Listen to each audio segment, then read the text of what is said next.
First thing on our agenda is a special session, and so I'll entertain a motion to go into special session. So moved, Mr. Mayor. Second. Motion and a second to go into special session. Any discussion? All those in favor of going into special session, please say aye. Aye. Any opposed, say no. We are in special session to consider the introduction of two ordinances. First up is to amend the City Code, Chapter 79, curfew for juveniles. Mayor, hereby move the Mayor to the council introduction of an ordinance to amend the City Code, Chapter 79, curfew for juveniles, to revise the definition of a juvenile to include persons under 17 years of age, to revise the hours during which the curfew is in effect, and to establish a graduated civil penalty for parents. Motion made by Mr. Metzner, seconded by Ms. Nye. Any discussion? All those in favor of the motion, please say aye. Aye. Any opposed, say no. And the ordinance is introduced. The next item is the introduction of an ordinance authorizing the transfer of 19 to 23 West Antietam Street. Mayor, I hereby move for the mayor and council to introduce an ordinance authorizing the transfer of a property located at 19, 21, and 23 West Antietam Street in Hagerstown in accordance with all terms and conditions outlined in the purchase agreement. Second. Motion made by Mr. Munson, seconded by Mr. Metzner. Any discussion? All those in favor of the motion, please say aye. Aye. Any opposed, say no. The ordinance is introduced. We will have a special session, I believe, on the 18th of November in order to approve these ordinances, just for everybody's planning. Curfew is actually, Oh, I'm sorry, the curfew. this one is the 18th, the other one is next week. The curfew will be approved next week. The curfew, I stand corrected. The curfew we will approve at next week's regular session. The transfer of the property will be on a special session on the 18th. Thank you. All right, with that, we'll conclude our special session and move into our work session. First up is a presentation from our Community Garden Task Force. Distinguished City Engineer Rodney Tissue will be joined by the Task Force Chairperson. With me tonight is Colin Plascaroo, who is the chairman of the task force. And there's some others in the audience that I think Colin will introduce in a moment. But this group that Colin led, along with Junior and myself, have put together what we hope is a complete report on the issue of having a viable community garden in our community, one that can sustain itself and that hopefully serves our citizens. So the work is complete. The report's in the packet. Colin's going to give you a brief description because I know you have a very busy schedule tonight, and he's going to go through that, and then we'll take your questions. Excellent, thank you. So the first thing I'd like to do is to introduce the remaining task force members. So they are going to be Carrie Donaway, Margaret Napoleon, who's not here, Kathleen O'Connell, as well as Shelby Higgins and Julie Grimm. And here's your students. And along with us, we actually have a number of Future Farmers of America from the Tech High who have volunteered to be here to support us tonight. And they arrived in a very timely manner. That's right. We're going to take the garden, right? Well, they are going to participate in the garden. So the work of the task force really kind of was split over several of the logistics involved. Obviously, we wanted to examine the viability of doing a project in the first place. There was a piece related to the actual governance of the garden, and then there was a piece related to the site selection, as well as obviously the financing involved. So everything that part of the work that we have concluded is to create a number of proposed documents. So there are garden rules, there's a proposed governing structure, there are proposed garden bylaws, and then there is a proposed membership application. And we want to take into account that we also wanted to make garden plots available for folks that may not be able to afford the regular fee, so there is a reduced fee application as well. We're foreseeing that for the first year of the operation of the garden, the current task force members are going to have a leadership role. Obviously, going forward, there will be elections, so the garden will become a self-governing body, for lack of a better term. There will be an operating committee, which will be the overall managing body within the garden.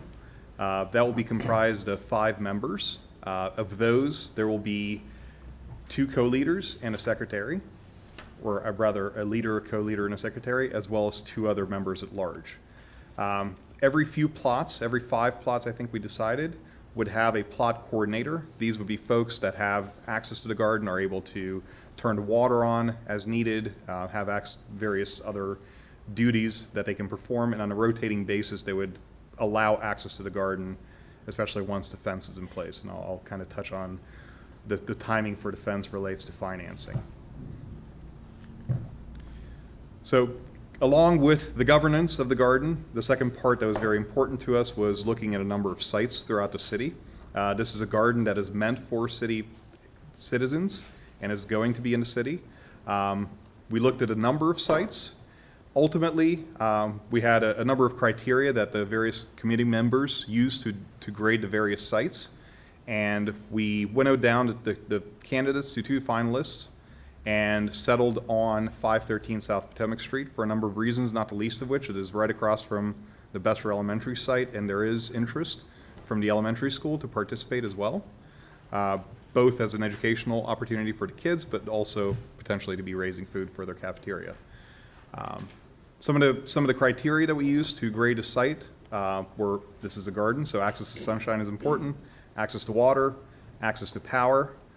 Soil quality ended up being the final deciding factor between the Bester site and a site behind the gatekeeper's house at the fairgrounds, which had some soil issues.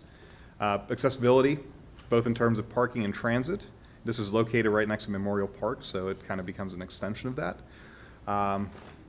The neighbors were taken into account. In other words, what the facilities and residences and other areas around were important to us. The site, for security reasons, should be well lit and should have visibility, obviously, to draw attention to it as a city facility. We wanted a generally open site, and again, interest by Bester Elementary was another deciding factor as well.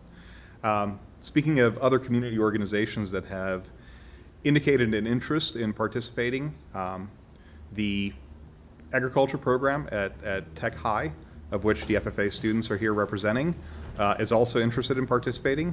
They've indicated that they may help us in terms of providing plants and some other logistics for the garden, as well as they're interested in renting a plot from the garden. Last but not least, we worked out a budget, mostly Rodney worked out a budget in his department, for the garden. So there are a number of items that are circulating in terms of grants that are available, in terms of other funding opportunities that we have. There was an excise tax that was proposed to be used for this as well. We basically split based on the available funding off, in the short term as opposed to the long term. We split the garden provisioning into 2 phases. Phase 1 does not include a permanent fence. We would have a temporary fence, as the fence would be one of the largest single expenses involved. As well as the cost of materials, the cost of the various other logistics that go into constructing the site. The committee members are actively also soliciting donations from local businesses and other sources. This is an ongoing process, as well as we're continuing to look for various grant opportunities that exist. And there are a lot of them that are involved or that are available for this type of project. As part of really the process that we went through in terms of putting together all the documentation for the garden in our report, we solicited and first of all used a lot of publicly available information from other gardens, as well as contacted a number of other gardens in the state of Maryland, principally I would say Hyattsville, as well as Greenbelt, and as well as Montgomery County, Frederick County, and used a lot of the information that they provided us in terms of how they staged their gardens, what kind of were the things that worked in terms of attracting members, and a lot of other best learned lessons from them. So I guess fundamentally, if there's 20 couple plots that we show on this, if you apply for a plot and you pay a small fee, then you are part of the association. The association is made up of all the people that own the plots. The association has an operating committee that is kind of runs the operation. City staff, what we see our role in is we would help prepare the beds in the spring. There's some mowing we'd have to do in front there. That's currently a city-owned property, and there's some mowing we'd have to do. But generally, the operations of the garden would be by the people that have plots. And each year, they'd have to reapply for their plots and hopefully perpetuate itself like that. There are a number of means in place in the various proposed rules for the garden in terms of being able to deal with any issues with plot holders who are not maintaining their plots, who are not abiding by a certain set of rules that we define for the garden.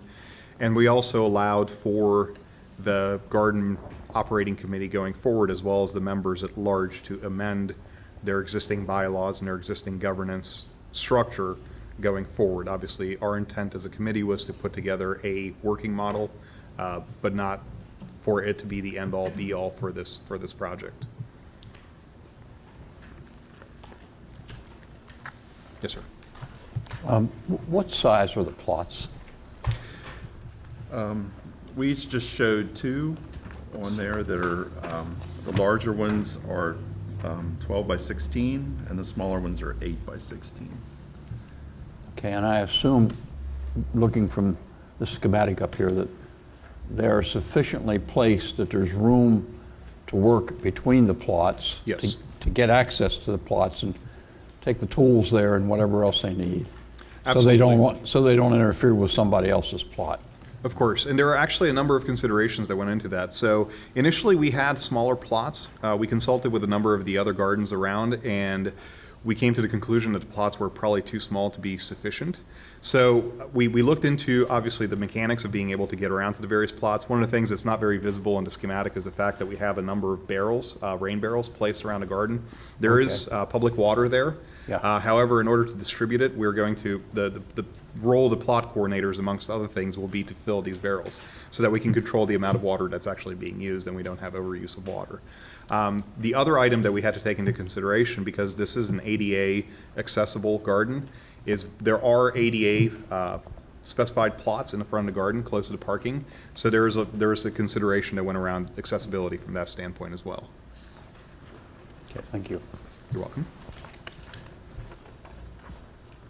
You mentioned going after grants and other ways of funding. I think on the dog park, there was a strong fundraising effort to complement what the resources the city put in. Yeah, even though these are relatively small amounts, you know, the city is facing a real budget issue this year and the next 2 years especially. And I think, frankly, these kind of partnerships work better if both sides have a stake of some kind. Right. So how much do you think the group is, or do you know yet, how much could be offset possibly by grants or assistance? Well, we know for one that there is a $25,000 grant that we are expecting to get next year. This is one of the reasons why the fence is part of Phase 2. Mm-hmm. There are additionally a number of other grants that are available that we're actively pursuing. Home Depot, Lowe's both have community garden grants. Right. In addition to that, all the various committee members and amongst ourselves have divided a lot of local businesses that we're going to go solicit for materials in order to help with the logistics of building the garden. So this is actually an ongoing effort. Mm-hmm. Obviously, we've done a lot of moving forward, but we still have a lot of work to do. So we're aiming at raising at least $7,000 in additional donations to help with the funding for the garden. So there are some other opportunities or funding opportunities that have come to light in the last few days that we're also actively pursuing. Great, right. Because I think in those businesses you solicit have to realize that the city can't do everything. So it would really make it work better. And, you know, there are a lot of businesses like Lowe's and Home Depot that have similar, or sell services and supplies that have to do with agriculture that might want to get their name out there. So, and you probably know that, but it's just. I would agree, and actually around here especially, yeah. One of the things that we're looking at doing is actually allowing for corporate sponsorship. So coming up with some sort of an idea like plaques or a Excellent. walkway or something along those Right. lines to recognize our donors. Right. Which I think also becomes obviously a matter of free advertising, well, not free, Yeah. but advertising and recognition for those It's businesses. a quid who pro, donate. yeah. Mr. Yes, Usher? The, what is the purpose of the herb common and the flower common area as part of the design? So those were ideas that we had from other gardens, other local gardens. Those were kind of a shared, now the flowers specifically, a lot of gardens encouraged the planting of flowers that were conducive to bees and other pollinating animals. So that was for that purpose, and the herb garden is to be used by everybody. Obviously, herbs tend to take up a lot less space. So we're envisioning that the plots themselves primarily are going to be geared towards vegetables, root vegetables, as well as plants like tomatoes and what have you, and that really herbs would be kind of grown in a more communal fashion. I guess I asked the question because those to me seem to stick out as two items where if we look at our past experiences with garden development, the approach of common areas gets into that issue of who's really going to take care of them over time. And I guess for me, I look at this and try and limit that issue from the outset. And I just see those as two areas where, I mean, if folks want to grow herbs, that is a fairly easy thing to do at the home because it does take up a lot less space, you know, and the flower area becoming, you know, some other member's responsibility in some, you know, some fashion. I look at that and you could easily get 3 plots there and eliminate any common, you know, obligation that I don't think has fared well in the past. And I think that's a valid point. The reality is, in terms of the number of plots that we plan for, we wanted to be cognizant of the fact that this is a pilot, really a pilot project. So we don't want to have more plots that are going to get planted. That being said, we do have the flexibility to expand into that area as well. So maybe the communal plots may just also be left off for the time being. It would be a nice problem to have if there's such high demand that you would have to eliminate those. Are the common areas addressed? I was reading through the rules and the bylaws. Is that addressed anywhere in there? Well, I think one way that it's addressed is to be a member of in good standing, to be a plot holder in good standing. You do have to provide 4 hours a year of labor to help keep the whole place looking good. So I would think that that would be part of addressing that. And to a large degree, in terms of the logistics of that, that's the role of the plot coordinators, is to make sure that the distribution of labor is applied correctly and that things are being taken care of, and they're responsible ultimately to the operating committee to make sure, and by extension to the garden itself, to make sure that those tasks are being performed. I mean, with due respect, I think that works great on paper and worked great in a structured environment. And again, I'm just trying to look at past experience and sort of, you know, those hiccups that have occurred in that effort. The second question is, what is the necessity of the 6-foot fence? I mean, I have a garden myself, and 4-foot fence I would expect would provide just as much deterrent, or equal deterrent from folks getting in as 4 or 6, as well as I think a 4 provides the opportunity for there to be a greater view shed from folks that would see it. Well, we're looking at an open fence plan, so we're looking at chain link along with metal on the 3 fence. sides. Right, and along with metal fence on the 4th, which would be open as well. I think 6 foot was really ultimately a security consideration.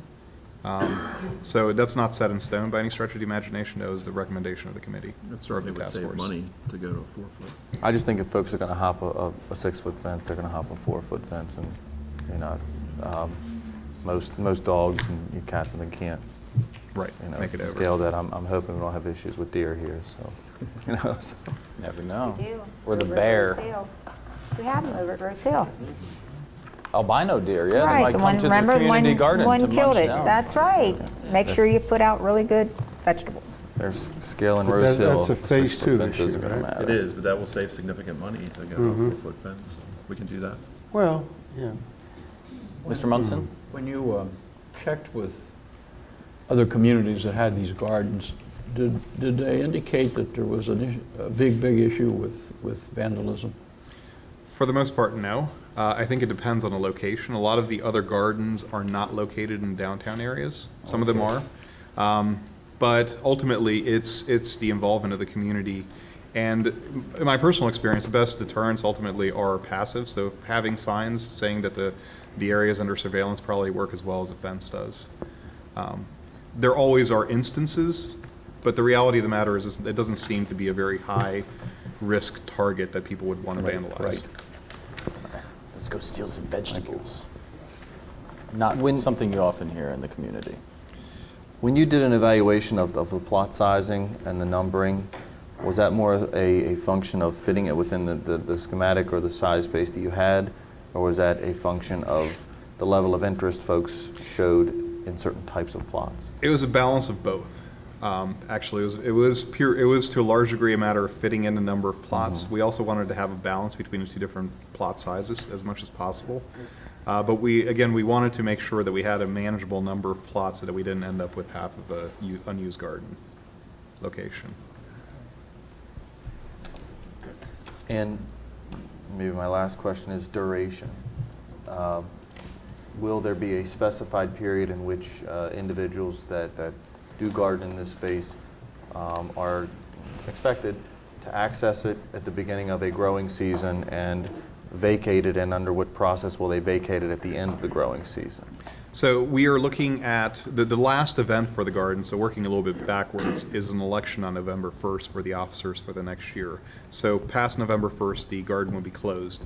The garden would open sometime in the early April period. So the city would provide Wow. tilling services beforehand, but the garden would be open to the to the members starting in April for planting.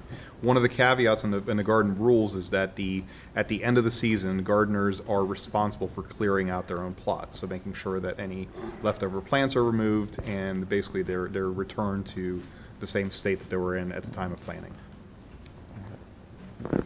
April Mr. just seems. What is the ground cover around the plots? What does that consist of? We were thinking we'd use stone dust, Stone dust. something that wouldn't need maintained, relatively few weeds. Mulch was the other thing that we've heard people use. So there'll be no And- grass? And that will Anywhere absorb inside? the rain and won't interfere with the You have to know the it. plot's ability to maintain water and so on and Right. so forth? Yeah, it's That will- pervious, yeah. That will work that way? Yes. It won't leach into the plots? Well, it's just limestone, it's crushed limestone, so I don't think it'll be a problem. And this is really getting into detail, but I've done community gardening. How are you going to delineate the plot? They're going to be raised beds. So Will be they're- raised beds with a border? Yes. Oh, okay. So we're Well, that- envisioning, I believe That it- answers my question about Okay, leaching. all right. I think we're envisioning a 12-inch tall wooden Okay, well, frame. that's which a is big, part of that's the a initial- high, Part of the initial Yeah. cost here is to get those beds set Okay. up Right. and to fill them with leaf grow or something that's suitable. yeah. Okay, I guess that's okay. I mean, if you find the plot configuration isn't working well, I guess it's not too much trouble to realign it. No. Okay. Any other questions? Just Thank you. Just two comments. One is I'm not a fan of the stone, the crushed stone, but I don't think that's the most conducive approach. And number two, the growing season. I mean, there are folks the gardeners out there that would like to get their early vegetables in early March at certain times, like peas and things like that, if they can, Yeah, I if the think weather's permitting. Excuse me, I'm sorry. The people that are returning, I think they could probably do that. The people that would have to be, if they're reapplying and they're returning and they're a gardener of good standing, I don't think that'd be a problem. Maybe for the new people, they might have a problem the first year. And certainly, none of the recommendations we made are set in stone, so if there's a demand for those early vegetables, there are mechanisms in play in the rules and in the bylaws that would allow them to make that decision. Any other comments or questions? I want to thank Thank you. I want to thank the task force members everybody who's here, thank you for doing that. I know that you considered a lot of stakeholder feedback. There was research involved in terms of best practices in other communities, and I know you met, 11 times, I think? Yes. In only just a few months, and seems like you have a really good product here. I'm thinking that we should put something on our agenda for next week for some kind of formal motion to allow staff to proceed with getting this thing on track. Okay. Any objection to that? As long as we, I think we need to put a ceiling on our money Right. budget. I don't think we can leave that open-ended. Sure. We need to decide how much now and later. Hate to be cruel, but we have to do stuff like that. Absolutely. And I think it also helps entice corporate donations in the community, and Yeah. helps us go after some of these grants that Put our stake. are out there. I think it's great that it's on a highly visible thoroughfare, so people will know that this is an important initiative to the city, and hopefully it will be a model for future development of community They gardens also around the looked city. at the neighborhoods. There's a lot of people that could walk to there, and that's a plus. I know part of the sort of initiative was to also look at things like free pick orchards or other kinds of things. Is that still being considered, or I know this was mainly considered with the It wasn't in community this garden proposal, but we left space in the front between, the garden will be set back from Potomac Street, so there's a large space in the front that maybe that could be the home of that in the future. Of an orchards. orchard or something like that. There's a lot of issues we'd have to work through. Taking care of fruit trees is drastically different Yeah. than your small personal garden. Drastically different. All right. Well, thanks again, task force. Do we want to get a picture of all the task force members while everybody's here? Do we have an official picture yet? We have a mostly complete picture that we took last weekend. We were missing one task force member. Everybody's here now. Okay. Well, let's do it. Everybody, come on up.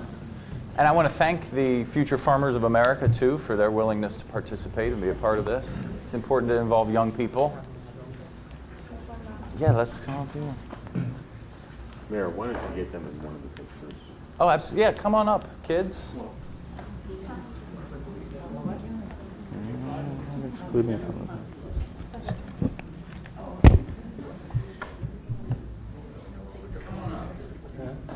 I have some idea. You have hands?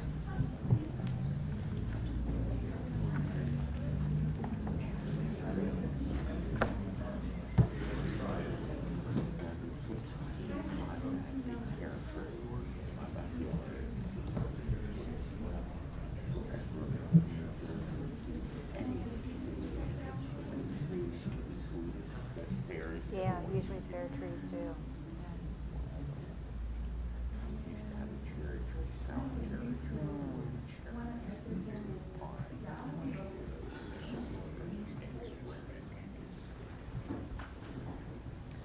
Ben's cousin, Reinhard Orchard. I have some idea of that's her cousin.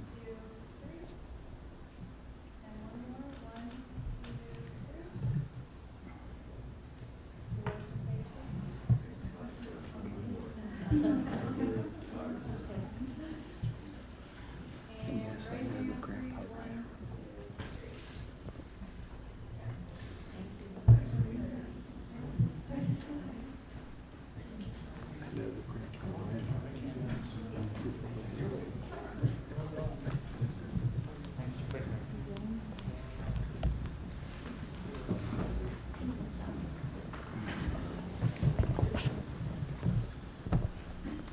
Thank you for that. Thanks, Aaron. All right.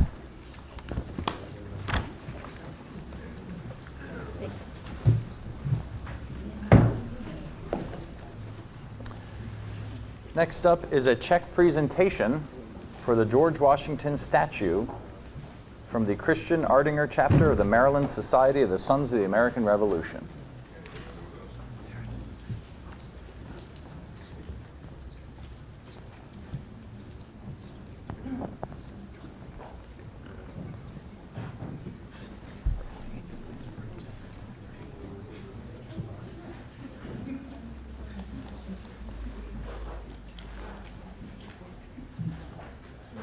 Hello, Karen. How are you? Good. Come on forward. Steve Bachmiller had an initial idea of doing a George Washington statue in front of the Washington County Courthouse downtown. This is one project that I believe we have matched some money both from the city and the county. We have some private donations, and we're looking to close the gap to start the project. As we put this call out, Paul Bannister called us from the Maryland Society of the Sons of the American Revolution and said, yes, we will give, and we will give $5,000. And with that, I think that's very appropriate. I'm going to have Steve say a couple of words about the program, and then Paul about the society, and then if we could take a picture with the mayor and Steve and the members. Thanks, Karen. The way this came about was the planning staff was looking for ways a couple of years ago to make some suggestions to increase the curb appeal of our downtown area for urban redevelopment. And one of the things that we noticed is Hagerstown didn't have that other cities of comparable size in the region had was commemorative statuary in its downtown area. Frederick has it, Chambersburg has it. For some reason, that's something that's kind of escaped us over the years. So we suggested that the city coordinate a project to erect a statue to George Washington, since George Washington is the namesake of our county, and we are the first of many counties in the United States that were named for him. So the proposal is to create a statue reflecting Washington as a young man when he came through here during the French and Indian War as a colonel in the Virginia militia, rather than the traditional image that we have of him as the father of our country and president, or even as the Revolutionary War general. It'll be depicting him as a 21-year-old colonel in the Virginia militia, and it'll be mounted on a stone base in front of the courthouse. So he'll look just like this guy here, right? At age 21. So, we brought it to the mayor and council a couple years ago. It was endorsed, added to the capital improvement plan. The city council committed funds to it, as has the county commissioners as well. So we're now on the downward slide, I believe, of coming up with the remaining funds to move the project along. Great. Okay. Good afternoon. My name is Paul Bannister. I'm the president of the Christian Ardinger chapter of the Sons of the American Revolution. With me today are our officers, John Turner, our vice president, Mike Floor, our secretary, and past president, Jim Ballard. Steve first approached our society, I guess it was about 2 years ago. At the time, Lou Rayberg was our state president. Since then, it's been passed down through our immediate past president, Pat Warner, and also involvement with our current president, Doug Favorite. So we're pleased that we have been part of this project since it was envisioned, and we're proud to be a part of it. I also wanted to make a comment that 2 days ago was the 233rd anniversary of the end of the Revolutionary War by Cornwallis' surrender at Yorktown. So the presentation today is I guess, rather timely. Now, Steve had mentioned the statue depicts George Washington as he was during the French and Indian Wars, and why we are the Revolutionary War Society. And it does not depict George Washington during that era. We still thought it was important enough for us to be involved in the project. Now, the check we're going to present today, while it's being funneled through our local chapter, it represents the donation and efforts of the entire society in the state of Maryland and its 800+ members. So, Thank you. it also, yes, thank you. And on top of that, we also had a generous donation from our past President General of the National Society, Joe Dooley. So I wanted to give him attribution as well. So nothing else to say. We'd like to present the check. Great. Do we want to go up on the, where's this photographer? Where do you want us? How many do we have? I think we can do down here. Down here? Here you go, Mayor. All right, here, I'll switch places. Like to stand back. Oh, here. Turn the arc this way. Let's get the seal in the background. All right. How's this? Sir, if I can step back this way a little more.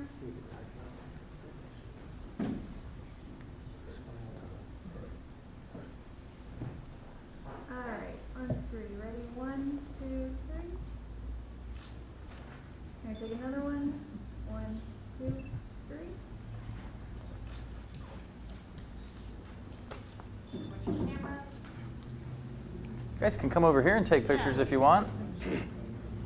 Come on over.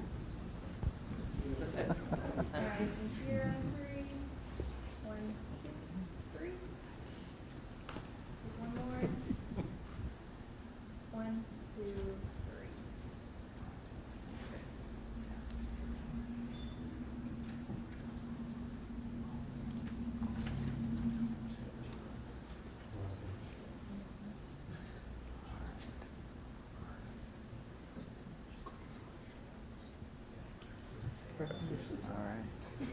I know, you feel like the paparazzi are here, huh? Hey, thanks so much. Appreciate it. Thank you again. Thank you. Thank you, sir. We'll put this in the bank. I did have one other comment to make. I talked to Steve earlier. Thank you, sir. When the statue is dedicated, we would be happy to have the state color guard participate in the ceremony.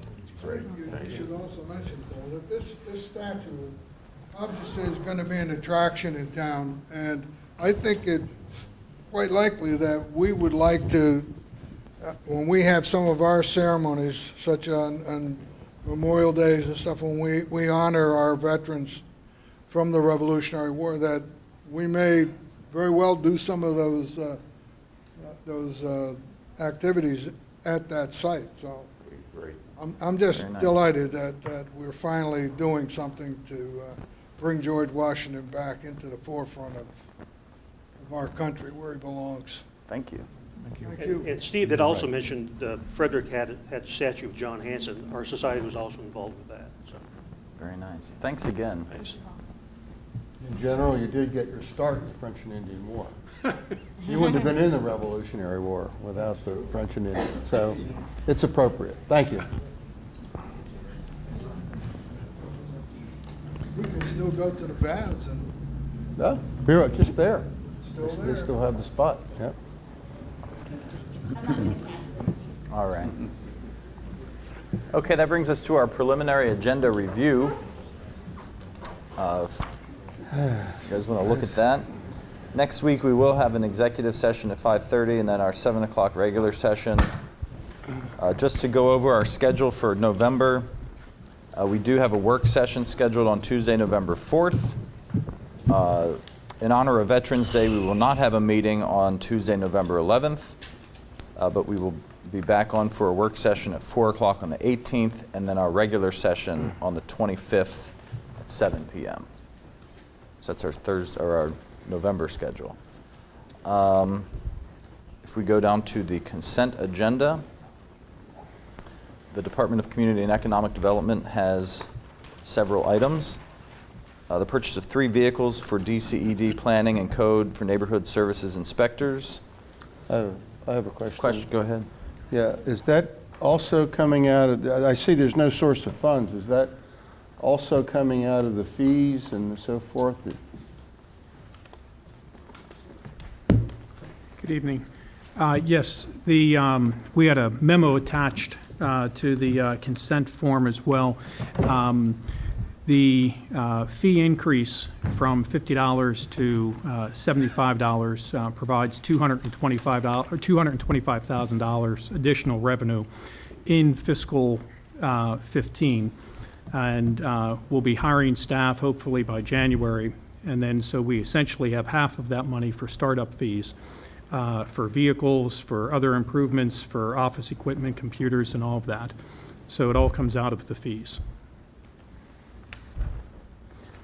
And why are they trucks?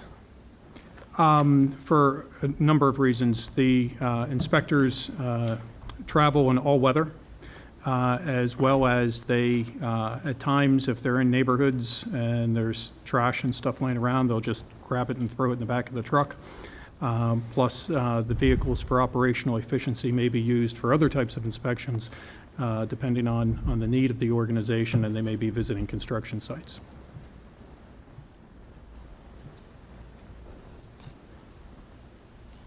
Well, you know, there are 21,000 on average, if I read this right, so. Yes, sir.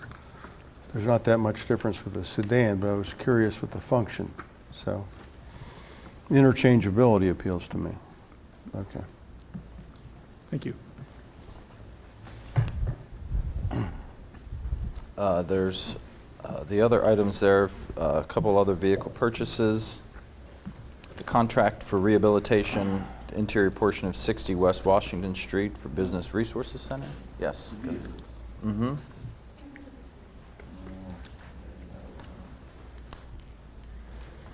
The vehicle equipment replacement schedule, for the two vehicles in the community economic development. On the sheet here, it says mileage / hours. What am I looking at? What's that number signify? 21,542 on one, 59,150.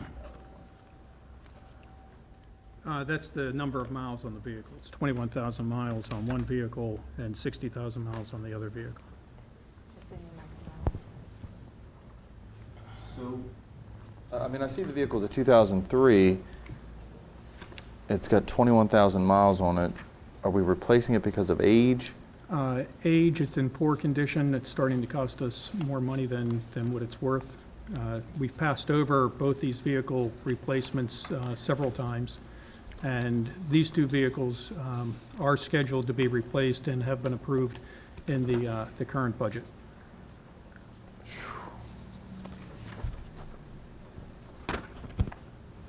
That just So seems... you've had $6,000 worth of repairs and 21,000 miles? I mean, I'm looking at the other Jeez. one, 59,000 miles, 35 repairs.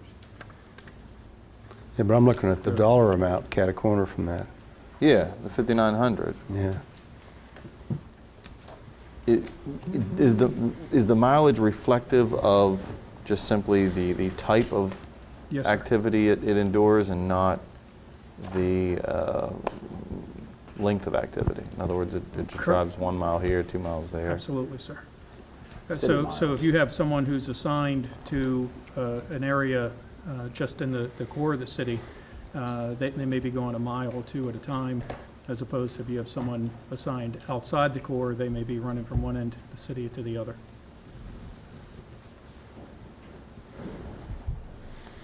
Any other questions there?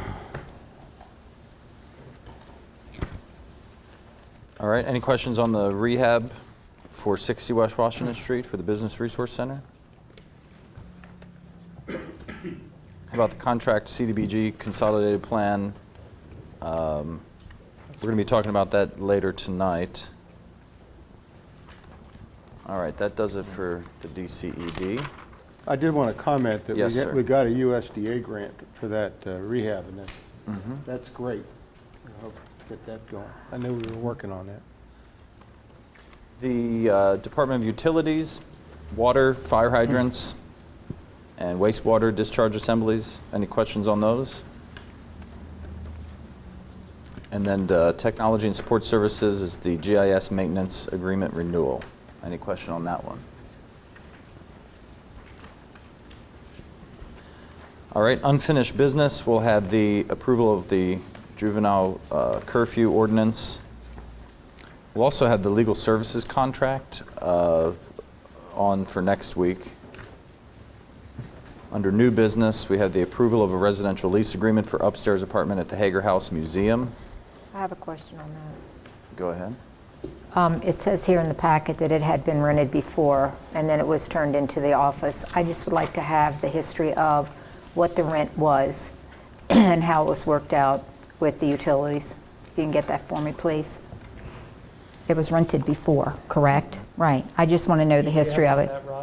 I don't, it's probably been at least, Junior, 25, 30 years. Yeah, that's fine. If you Yeah. can just get me the history on it. Sure, I'll do my Okay? best. Yep. All right. Also, there is approval of a city center holiday parking program. Any questions on that? A purchase of a bucket truck. Any questions on that? Purchase of audio-video broadcast equipment. This is the upgrades to the council chamber here. Any questions on that? The approval of the Bloom Carlisle Trust Fund. Any questions on that? Approval of self-insured workers' comp program. and the approval of additional position in the Human Resources Department. Any questions on that? All right. I would encourage you, if you do have questions between now and next Tuesday, please contact staff, and I'm sure they will be glad to answer your questions. Next up, we will be revisiting the Hagerstown Housing Authority. Welcome back, Mr. Schenkel, Mr. Kump. Please. Good evening, and thank you.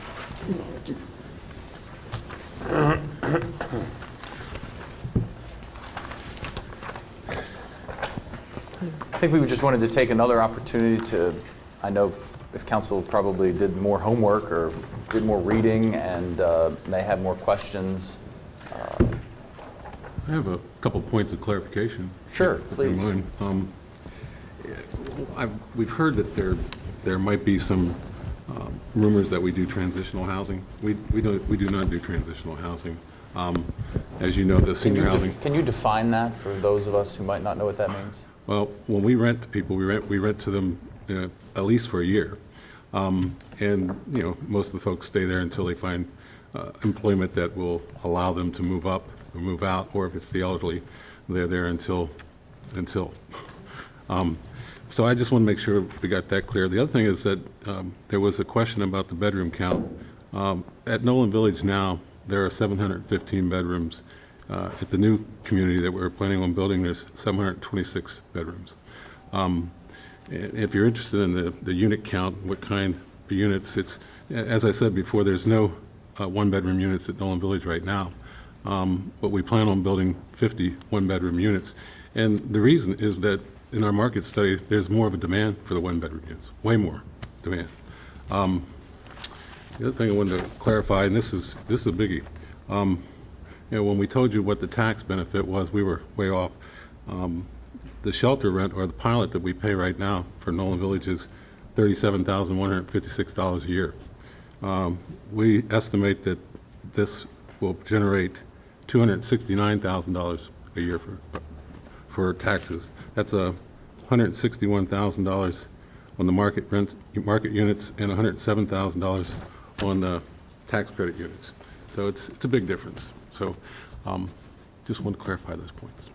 I appreciate What was that figure, Ted? It's $269,000 versus $37,000. Is that city and county taxes? Is that just city taxes? How are you? Just so we're clear on. Both. They're both city and county Both taxes. city and county.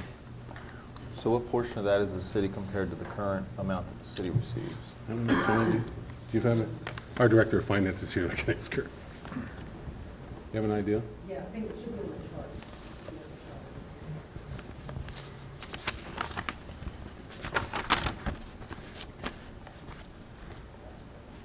The breakdown? Oh, it's 18,000?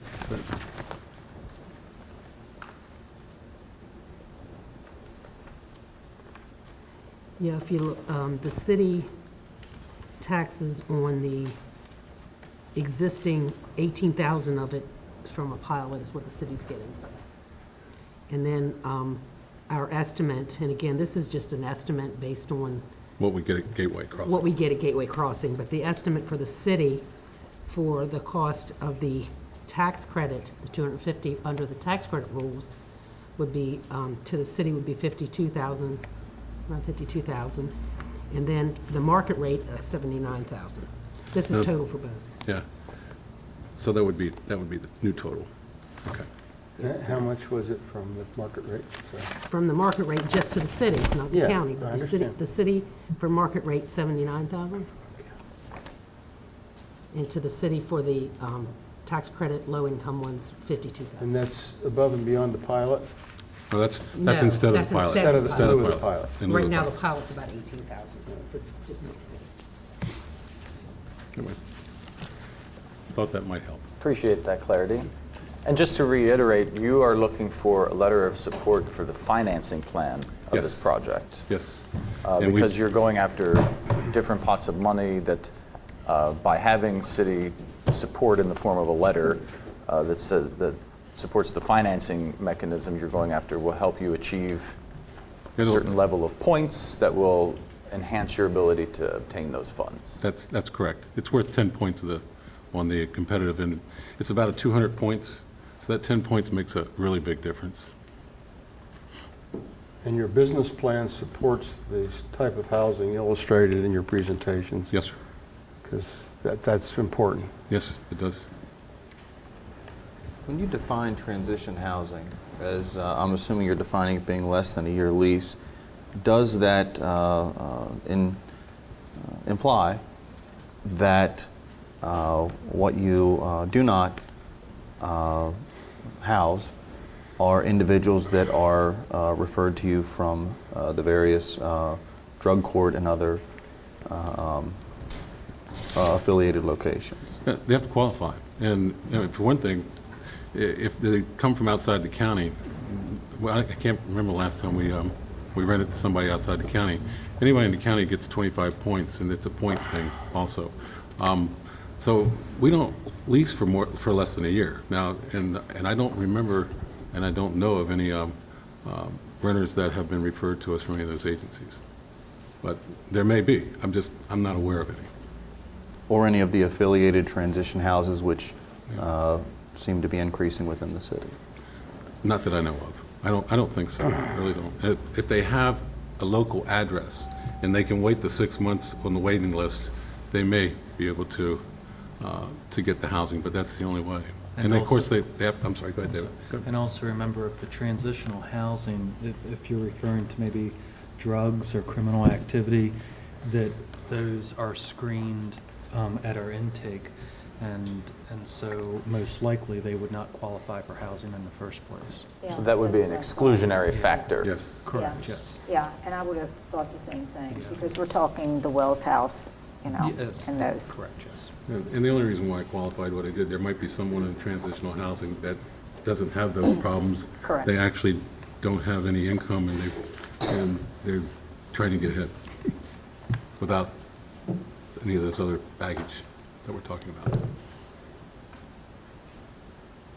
Any other questions, or? What is the sense of the council on a letter of support for the financing plan? Okay, so there's at least a majority. Okay. Well, thank you very much. We really appreciate it. We will get you that letter. Thank you, sir. Thank you.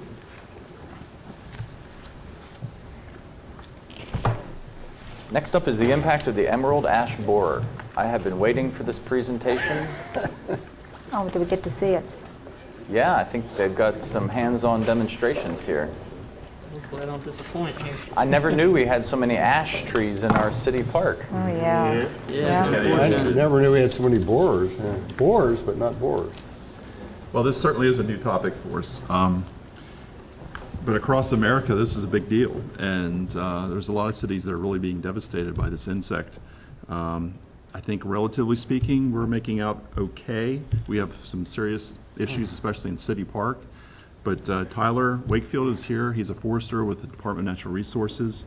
I just want to say I really thank him, some of the other staff that he'll probably introduce that are here. They've been such help to us, to Junior, to Eric Dykey and myself as we try to wrap our minds around this, and their expertise has been very valuable to us. So he has a nice presentation here, and then we can talk through this. All right, great. Hello, everybody. I appreciate being able to come here and speak to you folks about the impacts this beetle will have here in Hagerstown, and also discuss some of the response options you have available. I'll introduce my crew here. It's Aisha McKnight and Christine Sullivan. They help with this inventory and this project. So start off, what is the emerald ash borer? The emerald ash borer is a beetle native to Southeast Asia, and it was brought over to this country in 2002. If I can change the... I have an issue. It's a picture.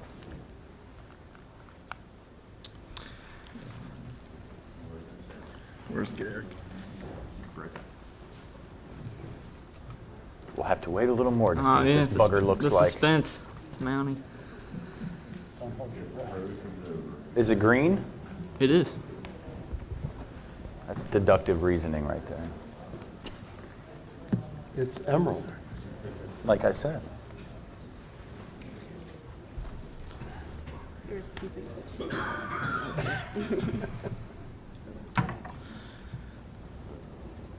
Yeah. All right, so as I speak, I'll pass around these. These are samples of the damage, as well as the larvae, and the beetle is somewhere around here too. So as I describe it, you guys will be able to look at it.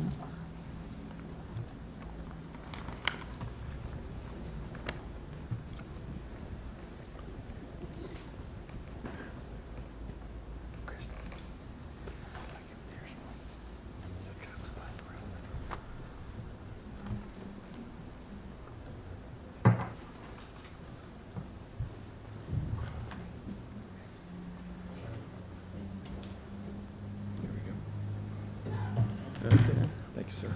Thanks, Great, Eric. Thanks. All right, so where was it? Okay. So the emerald ash borer, native to Southeast Asia, brought over to this country in 2002. It attacks and kills all ash tree species native to North America. Tree mortality occurs from the beetle larvae feeding on the vascular tissue, which is located just beneath the bark. This feeding causes the disruption of the movement of water and nutrients throughout the tree and eventually starves the tree. There's very few native species in North America that attack and feed on emerald ash borer, and there's none that can control the population. So right now, the only known way to save an ash tree is using insecticide applications. So EAB got here in 2002. It was found in Maryland in 2003. Initially, there was an eradication effort. Unfortunately, that was unsuccessful, and the beetle's been spreading slowly ever since. Eradication is not possible at the moment. So we've been focusing on slowing the spread as much as we can. There's the current distribution of the emerald ash borer here in Maryland. It's found in new areas every year, and we've been encouraging that people keep firewood as local as possible and limit the spread, because EAB is moved very frequently in firewood. It's in every county west of the Chesapeake Bay except for Baltimore and Hartford. There's still a quarantine in place which limits the movement of firewood, ash nursery stock, ash debris, and ash wood chips to the eastern shore. Here are the symptoms you commonly see with an EAB infestation. What you'll be looking for this time of year is the flaking bark and woodpecker activity, and what that is woodpeckers and birds trying to feed on the larvae, which are just under the bark, and they're flaking away, trying to get at them, and it creates these tan blotches and discolorations all over the tree.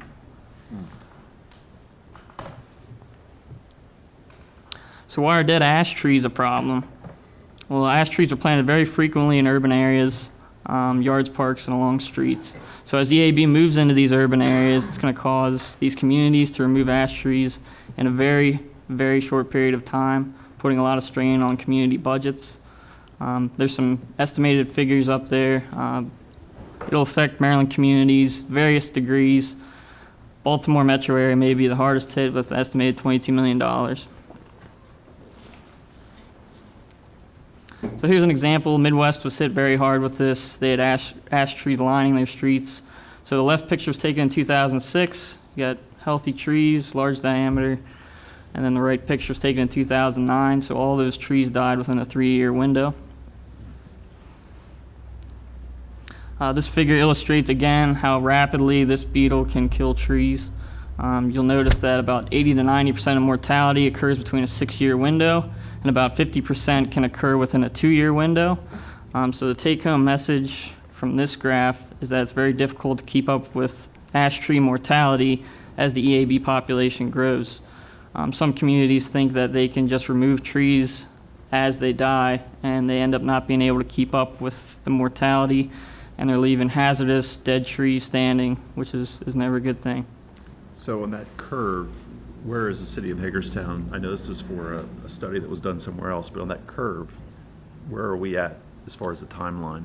Right now, when we expect to lose all our trees? Right now, as far as street trees go, we found it in about 20%. So if you look at it, the left side, so you're, the next 6 years, you're looking to lose the rest of your street trees. In 6 years? Yeah. I mean, as far as park trees, it's a different story, but we'll try to get into that a little bit. So in order to respond to this, these impacts associated with this beetle, response plans usually involve removal, replacement, and insecticide treatment, with the ultimate goal of spreading out costs and impacts over the longest possible time period. And the Maryland Forest Service has been going to communities across the state trying to determine their risks and performing urban street tree inventories and park tree inventories to determine this. A urban tree inventory was performed here in Hagerstown and completed this past summer. It involved a street tree component as well as a parks inventory. The street tree inventory involved a 30% sample. That's all tree species, so that you guys can use this data in case of a future insect or pest comes in. You'll be able to make some informed decisions. We also found every ash street tree in the street right-of-ways within the Hagerstown area. Also, there was a parks inventory. We inventoried a handful of parks. We sampled again to get an idea of the overall tree species composition, and then we did 100% ash inventory of the heavily traveled areas. So I'll get into some of the results that we found. Here's a map of the sample that we did. The red streets are the 30% sample, and again, we measured all tree species. We recorded 735 trees, so that estimated your total street tree population in Hagerstown to be around 2,200 trees. The good news, ash only makes up about 2% of that population, so it's not like what we're seeing out in the Midwest. You know, you don't have streets lined with ash you're going to have to remove, so that's the good news. So from this data, you're able to determine your total species composition. You know, here's the pie chart there. You'll be able to use that data if anything else comes in the future. Also, the sample allowed us to put monetary values on your urban street trees. So the benefits they provide can be put into a monetary number. And the benefits include energy savings, CO2 uptake, air quality improvement, stormwater reduction, and aesthetic and property value increase. So you can see there at the bottom, the total amount that your street trees are providing your community is $190,000. So the take-home message is if you plant more trees, you save more money. You know, a lot of benefits involved with those. Okay, so get down to the good stuff here, the ash trees. All right, so during our 100% ash inventory, we only found 37 ash trees. Average diameter was 8 inches. So, you know, low number of ash trees, very small diameter, not going to be a huge impact to remove, not going to be extremely expensive. So we did find emerald ash borer in 8 of those, so about 20% of your street tree population, and it was already causing mortality in some of your smaller trees. We did pick out 4 of those street trees as treatment candidates. These are trees providing the most benefits to your community, largest trees that would be pretty expensive to remove. So those were trees that we set aside that you guys may think about treating in the future. So that was good news. You know, the street trees didn't have a lot of ash, but the parks, unfortunately, you guys are going to have or see some larger impacts. We did 5 parks. Hagerstown City Park had the most ash, 236 ash trees, average DVH 20 inches. Fairgrounds Park, 90 ash trees, fairly small diameter. Then the other 3 parks, you know, not a lot of ash, so that's not going to be a huge concern. So I'm going to talk a little bit more about City Park and the Fairgrounds Park. So like I said, 90 ash trees in Fairgrounds Park, pretty small diameter, 8.5 inches.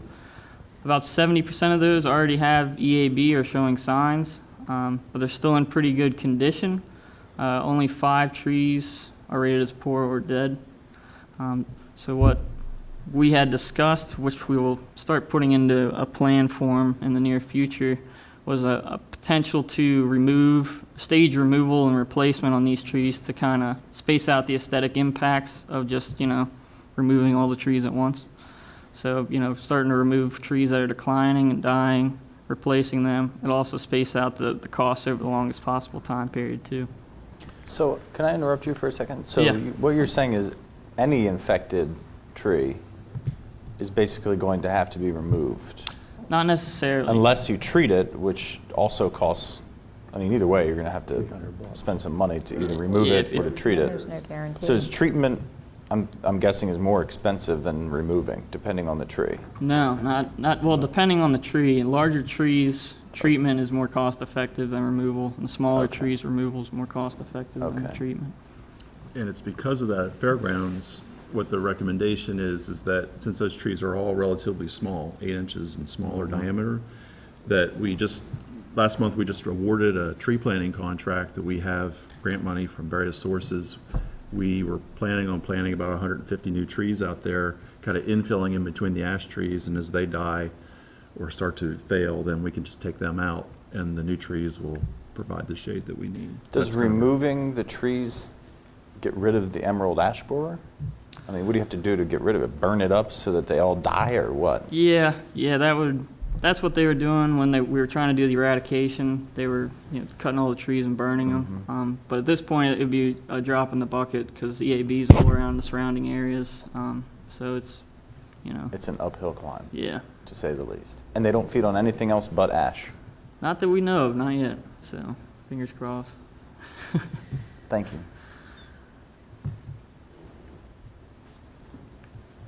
All right, so on to City Park. This is where you guys will see the most dramatic impacts for sure.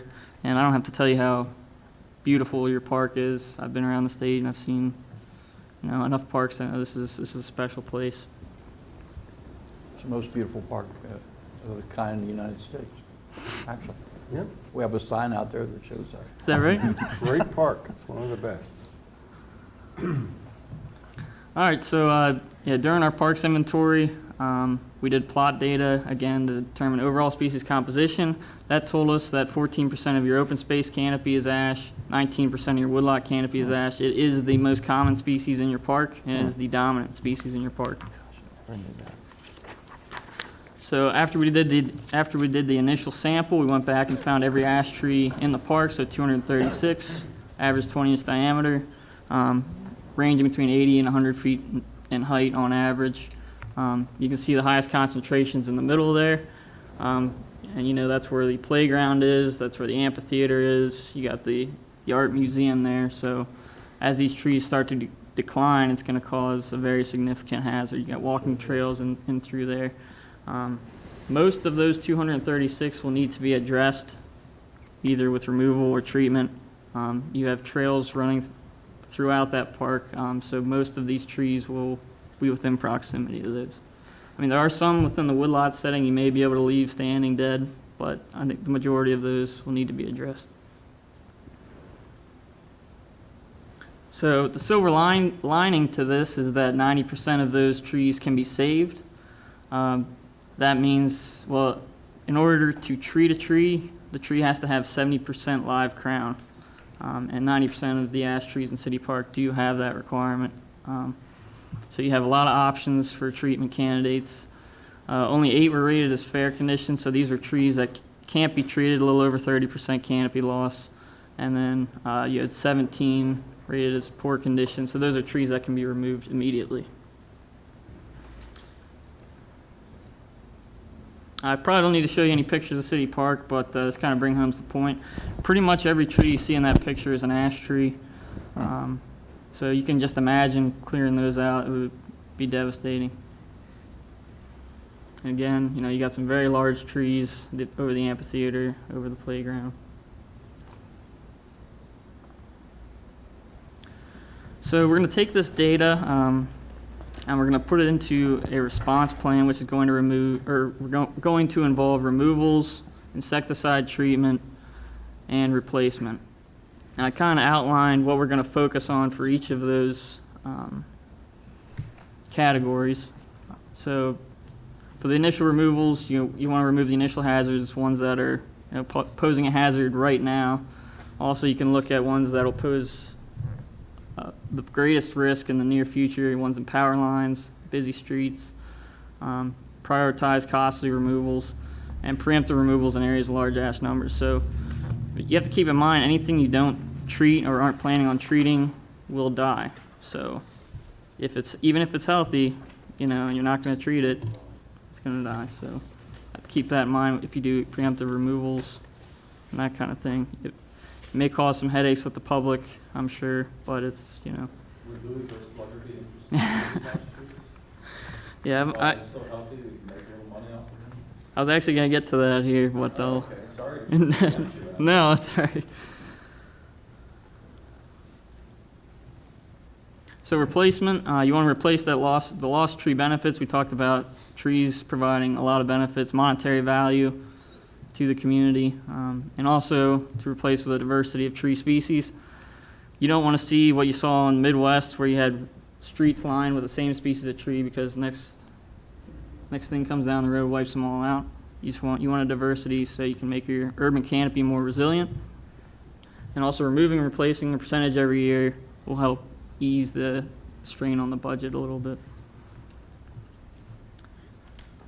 So here's really something I wanted to focus on, insecticide treatment. It's the only way to save an ash tree. There's many different options available. This guide has a lot of those outlined.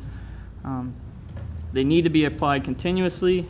Most are an annual application. The triage injections are effective for 2 to 3 years, and their cost is $8 to $17 per diameter inch.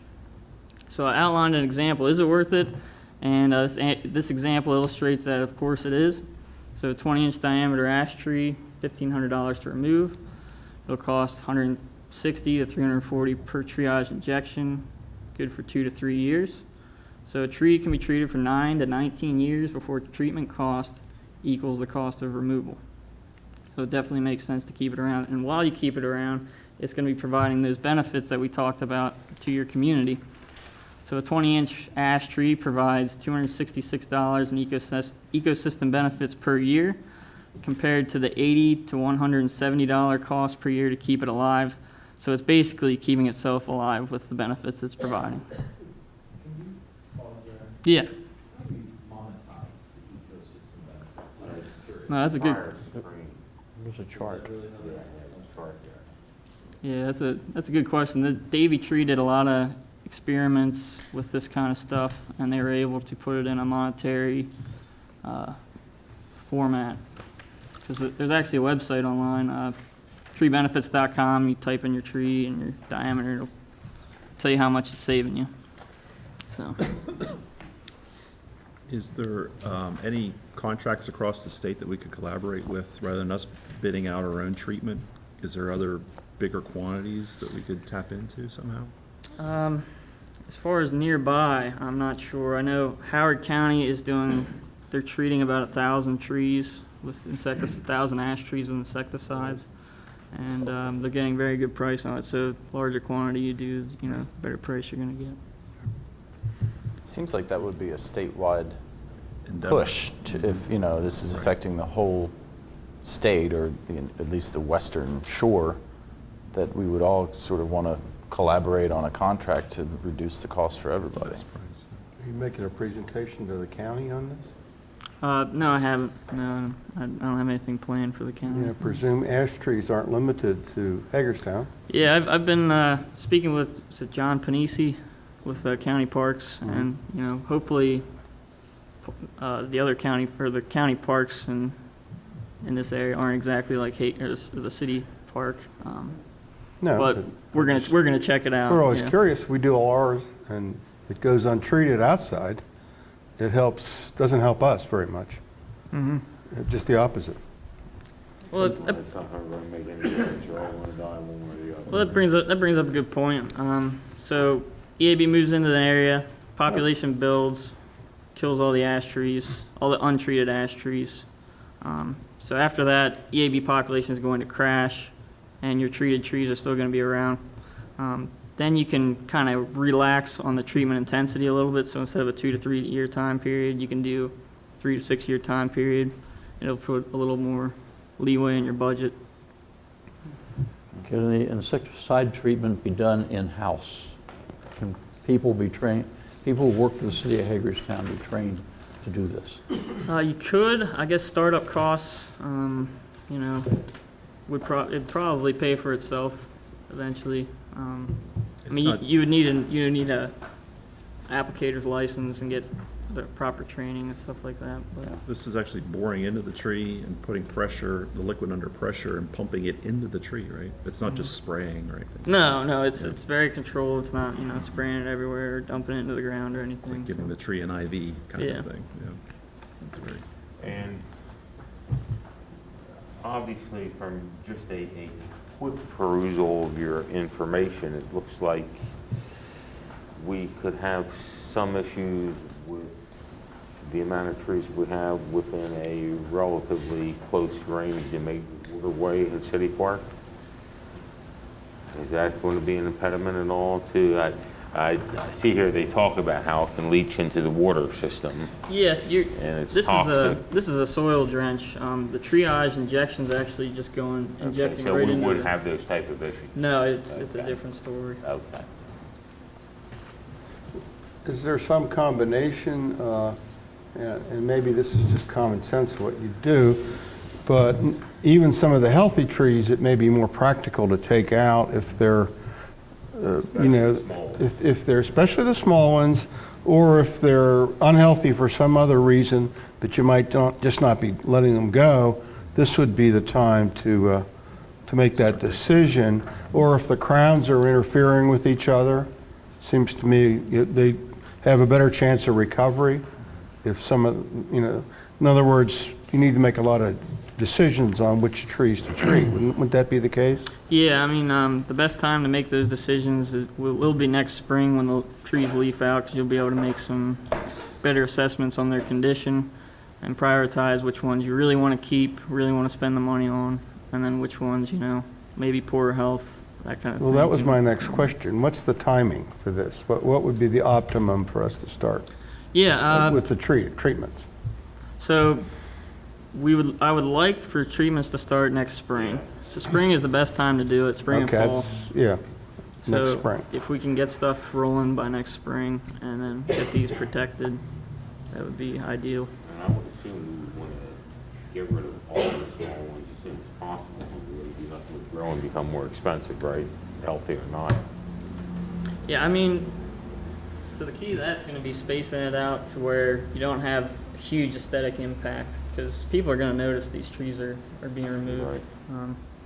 So it's... so of these 236, will you help us put together a plan of which ones you'd recommend that we treat, which ones we should remove? Yes, yeah, I'll definitely And put then I guess we together... can bring that back. That'd be Because the great. cost associated with that, Yeah, plus and- possibly logging some of them out, we might be able to get some revenue from that. Yeah. So maybe the overall plan. Louisville So we Slugger. could spread it. Yeah, well, Is the beetle affected, the beetle activity affected by cold weather? Do they wind down in the wintertime? There's been some research on that. We had that real cold winter last year. It was in the negatives, and people were saying, "Oh, it's going to kill the beetle." Unfortunately, it's not the case, because it survives in northern Minnesota. So Right. it needs to be like -30 or something. Okay, for but it they to- don't kill the trees, do they kill the trees as quickly in the wintertime as they do in warmer weather? In the fall, they're actually doing their feeding right under the bark, so they're feeding on the vascular tissue. In the winter, they're dormant, so they're just lying dormant under the bark Okay. until spring comes, and then they'll emerge as the So adults. the fact that we let it go until spring isn't going to affect the trees greatly? Yeah, the damage is being done like right now Yeah. under these trees, so. Okay, now, this is going to be pretty costly for a little town like Hagerstown. Are you aware of any grants that might be available to help us? The grant I'm associated with does have some money attached to it, so we would be able to help Hagerstown out with about $4,000 worth of treatment costs or removal costs or replacement costs. But that's not going to be a whole lot in the grand scheme of things. No, you're right. As far as more money, I'm not sure on that. Are forest conservation funds able to be used for this purpose? Do we know? Does anyone know? Not for Oh.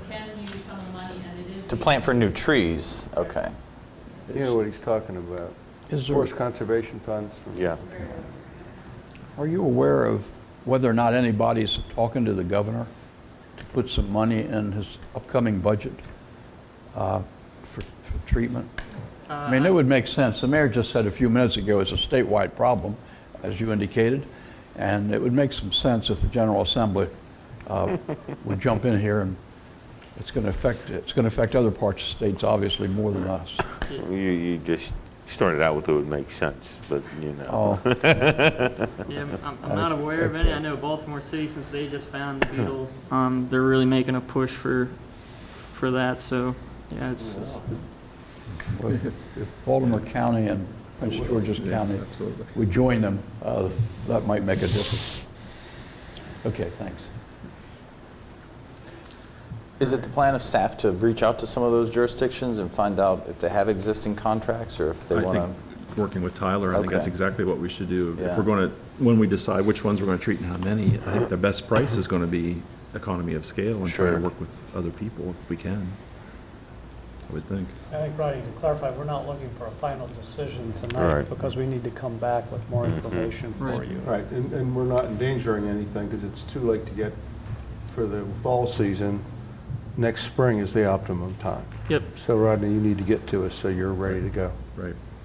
I think the street trees, Eric has a plan on replacing those. I think Fairgrounds Park, we have a plan already in place. So really what we're talking about, the city park. Yeah. Mayor, if I could make a suggestion. As a mayor and city, a group of mayor and city council, let's write the governor a letter requesting that he put money in his budget, next budget, which will start July 1st next year, to address this problem. I mean, it doesn't hurt. We can ask.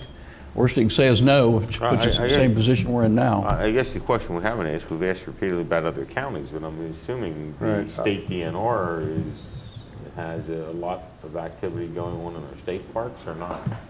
actually not too much.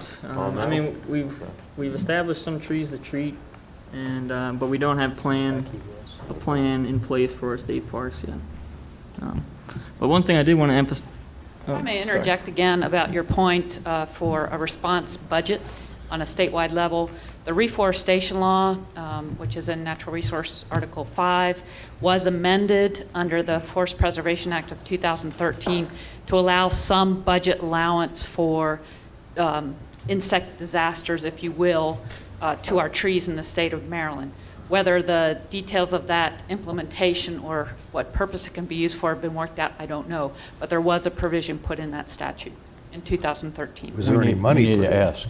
We need to ask. That I don't know. But There was but cer- statutory authority, but Yeah, there's I lots believe of that, I that, but believe money, there but- is. I believe there's money in that funds, but again, whether there's been an implementation, regulations to direct how that's implemented, that I don't know. But there has been effort to create some funding for this type of situation. Okay, good. I haven't heard about it at MML. I can check and see if anybody down there is. One of the last things I wanted to emphasize is outreach and educating your community about this problem. The more outreach and education you do now, the less headaches you'll have to deal with later. I mean, I'm sure people won't be too happy when chainsaws start revving up in City Park. So the more you can do now, the better off you'll be later. We had ideas about possibly doing a tree tagging event at some point, maybe a community event, where you go around, tag each ash tree, say this tree's at risk, so everybody walking through will understand the impacts and what's going on. So that's one way to go about it, but also, newspapers and news stories and stuff like that. That's the best way, I think, is just to put a tag right on the tree that everybody goes to City Park will see it. One of the best ways. Mm-hmm. That's it. Very nice. All right. Does anyone have any questions? Well, thank you for this informative presentation. I feel like I learned something here tonight.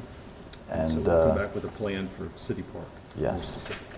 And we appreciate Becky Wilson being here. She's a familiar face Oh. from prior tree But discussions. your plan ought to include the overall cost for the others. Just while we're on the topic of trees, I live up in the old north end, and if you look at the big satellite photograph of Hagerstown from the I think it's 1952, that's on the wall on the 3rd floor. You can clearly see a lot of the tree-lined streets up there, and they were monocultural, you know, all lindens or all oaks or whatever. Do we, and I know, I believe that when Mrs. Hamilton developed that neighborhood, she kept the rights to the trees, or the city maintained those rights. Is that still, do we still have the rights to some of those big old trees on Oak Hill or some of the other? Not your department. We maintain trees that are between the curb and the sidewalk. That's what is considered a street tree. Right, by code, a tree between the curb and the sidewalk is considered a street tree. If it's behind the sidewalk, we consider it private property, even if it's in the public right of way.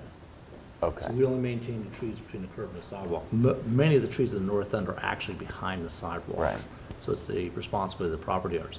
What Tyler and them did find out for us is that we do have a good variety. You know, as you saw, I mean, we're only 2%, I think, is ash trees. We have a good variety of oaks and maples and a whole bunch of other ones, red buds and everything else. So we do have a good variety. So if another insect or another infestation comes, it doesn't wipe us out. Sure. We've done a good job of, everybody's done a good job of planting a good variety. So. And I know we had, with some of the forest conservation money that we got, there was an issue with planting trees on private property, but we worked through that, and we're now able to help folks replace. We use the Chesapeake Bay Trust grant money that we got Okay, to plant on private properties. Because rather than I do forest know, like, my conservation. neighbor's big old linden, a big half of it, you know, fell down and blocked Oak Hill Avenue. And that's one of the original trees that was planted, I assume, by Mrs. Hamilton. And a lot of those old trees are past their lifespan or past their prime even. So I just want to make sure we're focusing on maintaining that aesthetic as well as the diversity of the species. But we're continuing to do that? In this contract we have out now, I think we're going to be able to plant about 500 trees. Okay. This is the one that the council approved last month. 150 of those or so are going to go in Fairgrounds Park. A bunch of them will go in City Park to help address this issue. And the rest of them will all be street trees. Okay. So Tim Young and my staff works tirelessly at this issue, trying to contact property owners to be able to plant trees. It's not always as easy as it looks. There's underground utilities, there's above ground utilities that we have to be aware of, but wherever you can, he tries to get trees on the streetscape. Great, thank you. Thanks everybody for coming. Thanks a lot for your help. Thanks for your. Yep, no problem, glad to help. Yeah. Give Rodney good advice. Free samples. It's interesting, you would expect there to be a hole further in.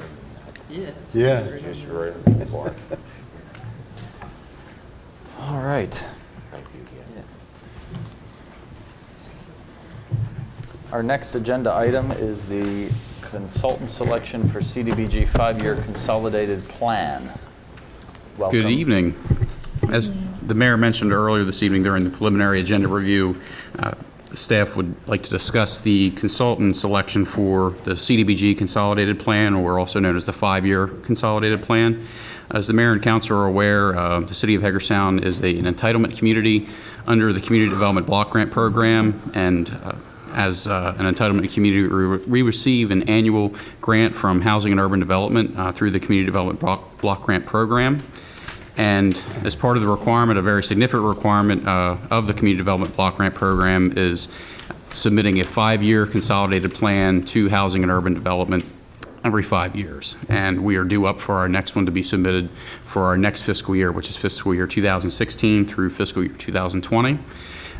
This plan is a very complex plan, very time-consuming plan. It requires a certain level of expertise because of all the various HUD regulations, especially some of the newer HUD regulations that have just come into play with the planning process. And as part of the consolidated planning process, jurisdictions also are required to undertake an analysis of impediments of fair housing, which is also part of what we're discussing this evening. In general, what you see most jurisdictions who receive community development block grant funds do is contract out their consolidated planning work, and we budgeted for that in our community development block grant budget for the current fiscal year. Generally, our planning process for the consolidated plan would take place beginning in late fall around this time, and the plan is generally due to housing and urban development by the spring. So for us, it would be due in May of 2015, depending on whether there's any shift with the block grant program and timing of funding with HUD. But in general, it's due in May of 15. And we had budgeted $7,500 in our community development block grant budget for that. And that was budgeted as a placeholder because at the time, we have to take into consideration our planning and administration cap through the block grant program. There's a 20% cap every year on what we can spend on planning and administration.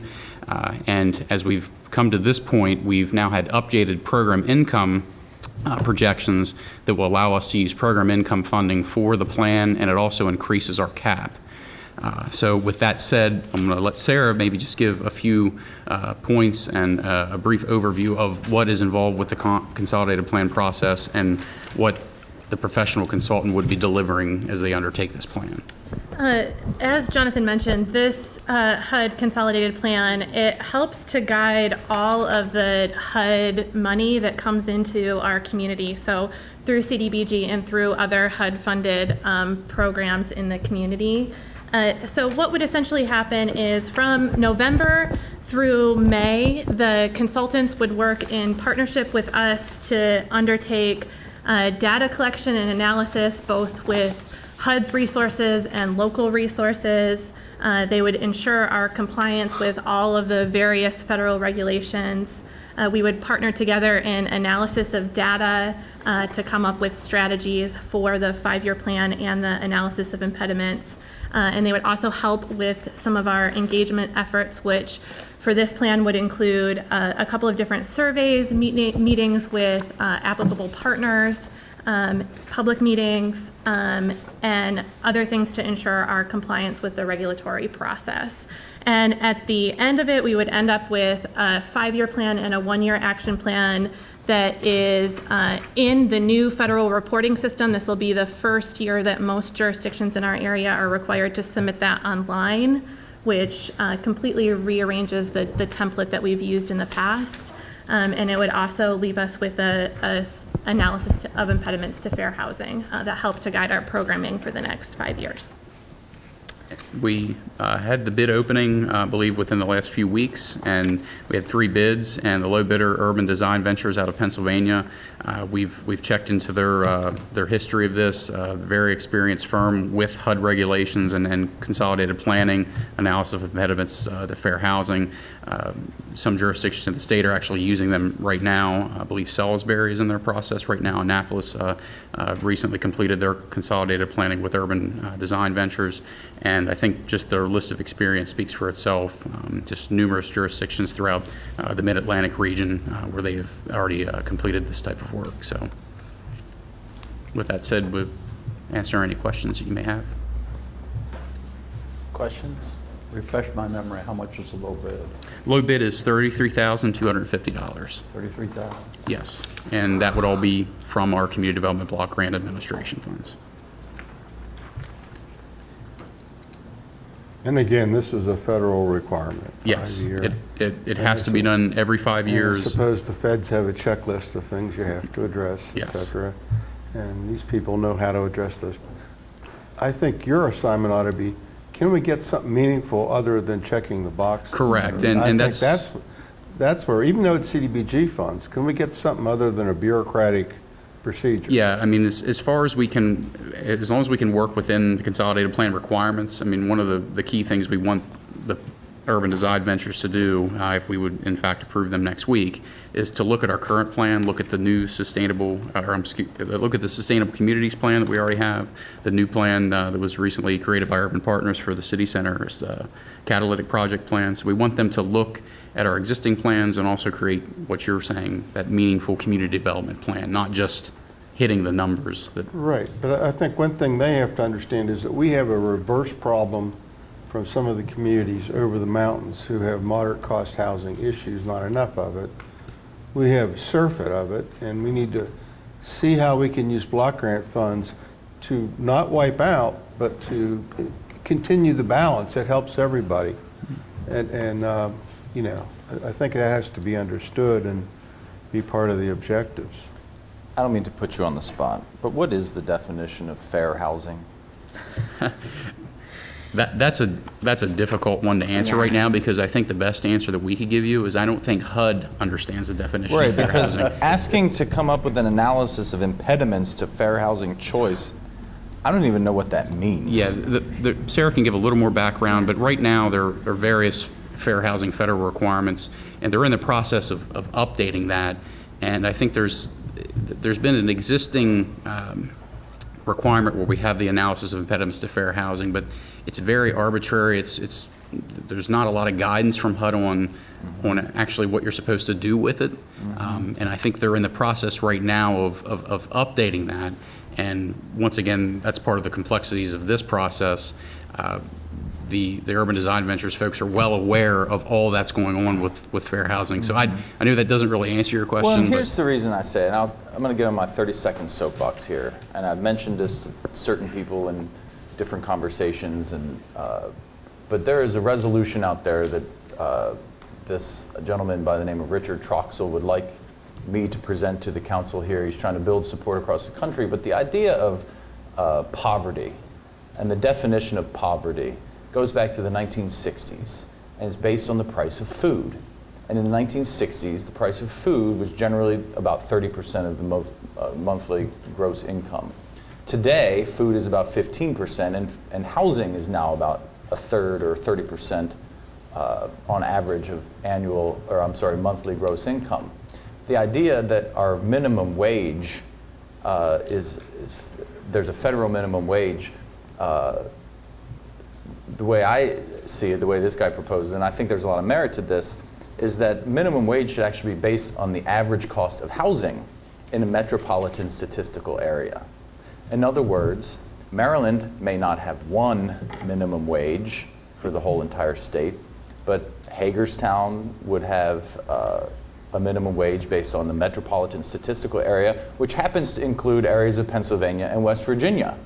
And then that the basic premise being, if you work 40 hours a week, you shouldn't have to worry about putting a roof over your head. I mean, to talk about fair housing choice really misses the mark in terms of what we're looking at. We're looking at wages and minimum wage as the real issue here. And if people are working 40 hours a week and they're still not able to put a roof over their head, that's the fundamental housing impediment. It doesn't have anything to do, in my opinion, with what the housing stock is, but much more to do with the average costs in a metropolitan statistical. So I just wanted to throw that out there for food for thought. Anyone wants to talk to me more about it, I'd be glad to send them links. universallivingwage.org, you can check it out there too. Thanks for letting me be on my soapbox. It might have been a little more than 30 seconds. But I hear what Mr. Brubaker says about this bureaucratic checklist, and here, we have to spend. Yeah, we want a meaningful plan. I mean, we want Right. something that's logical and something that's not just that meeting the boilerplate Right, language. the cookie cutter. Who will primarily be engaged in the creation of the plan? I'm assuming it isn't sort of a staff-driven process in the sense that we don't really control or operate or facilitate the housing stock within this community. H&DP has a hand in it, the Housing Authority has a hand in it, and any one of those entities, as we saw even here this evening, have some vested private interest in its success or failure, its expansion or decline, its marketable rate, and really that has limited affiliation with what I believe Marty is alluding to and what I believe some of the goals we've established for improvements to the community are. And so I'm just trying to figure out, as we engage this consultant, who they're really going to be engaging to say, here's what we feel you need to do over the next 5 years to make your community successful as it applies to fair housing accommodations.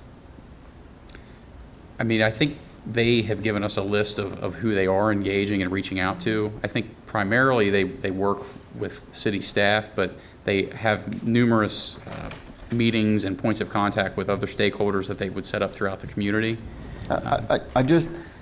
The difficulty I have is, and Ted said it here, I don't know, last week I guess it was, when he said, there's 3,000 people on a waiting list. Well, great.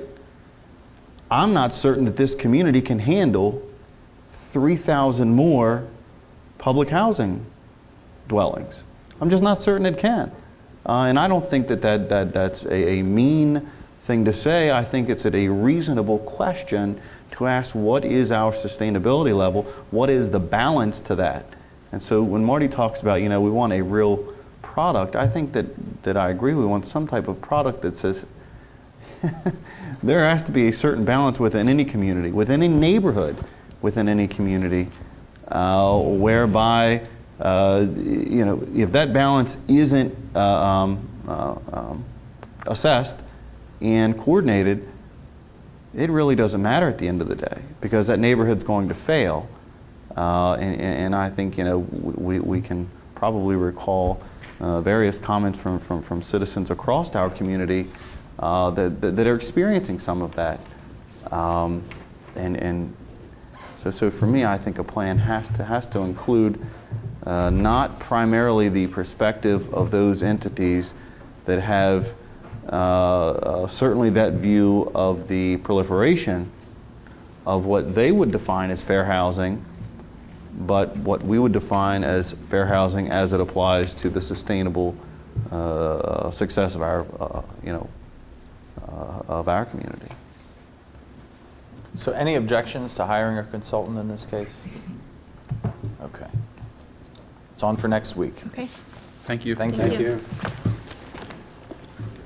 Moving right along, action report update on the City Center Community Plan.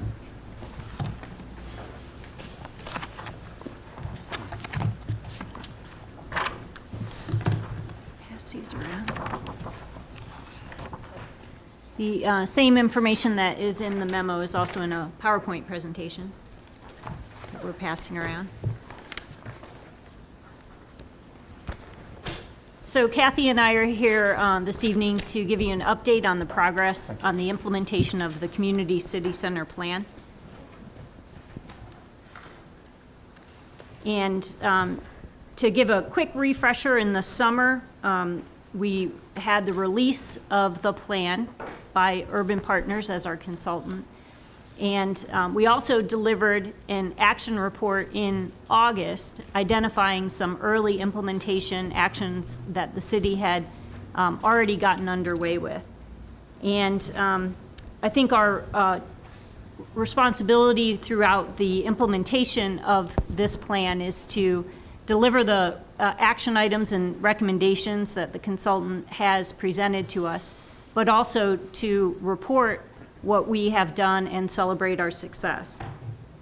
So we will be turning the information that's in this memo into similar community reports on a regular basis and sending that out through electronic distribution to keep the community aware of the progress on the report.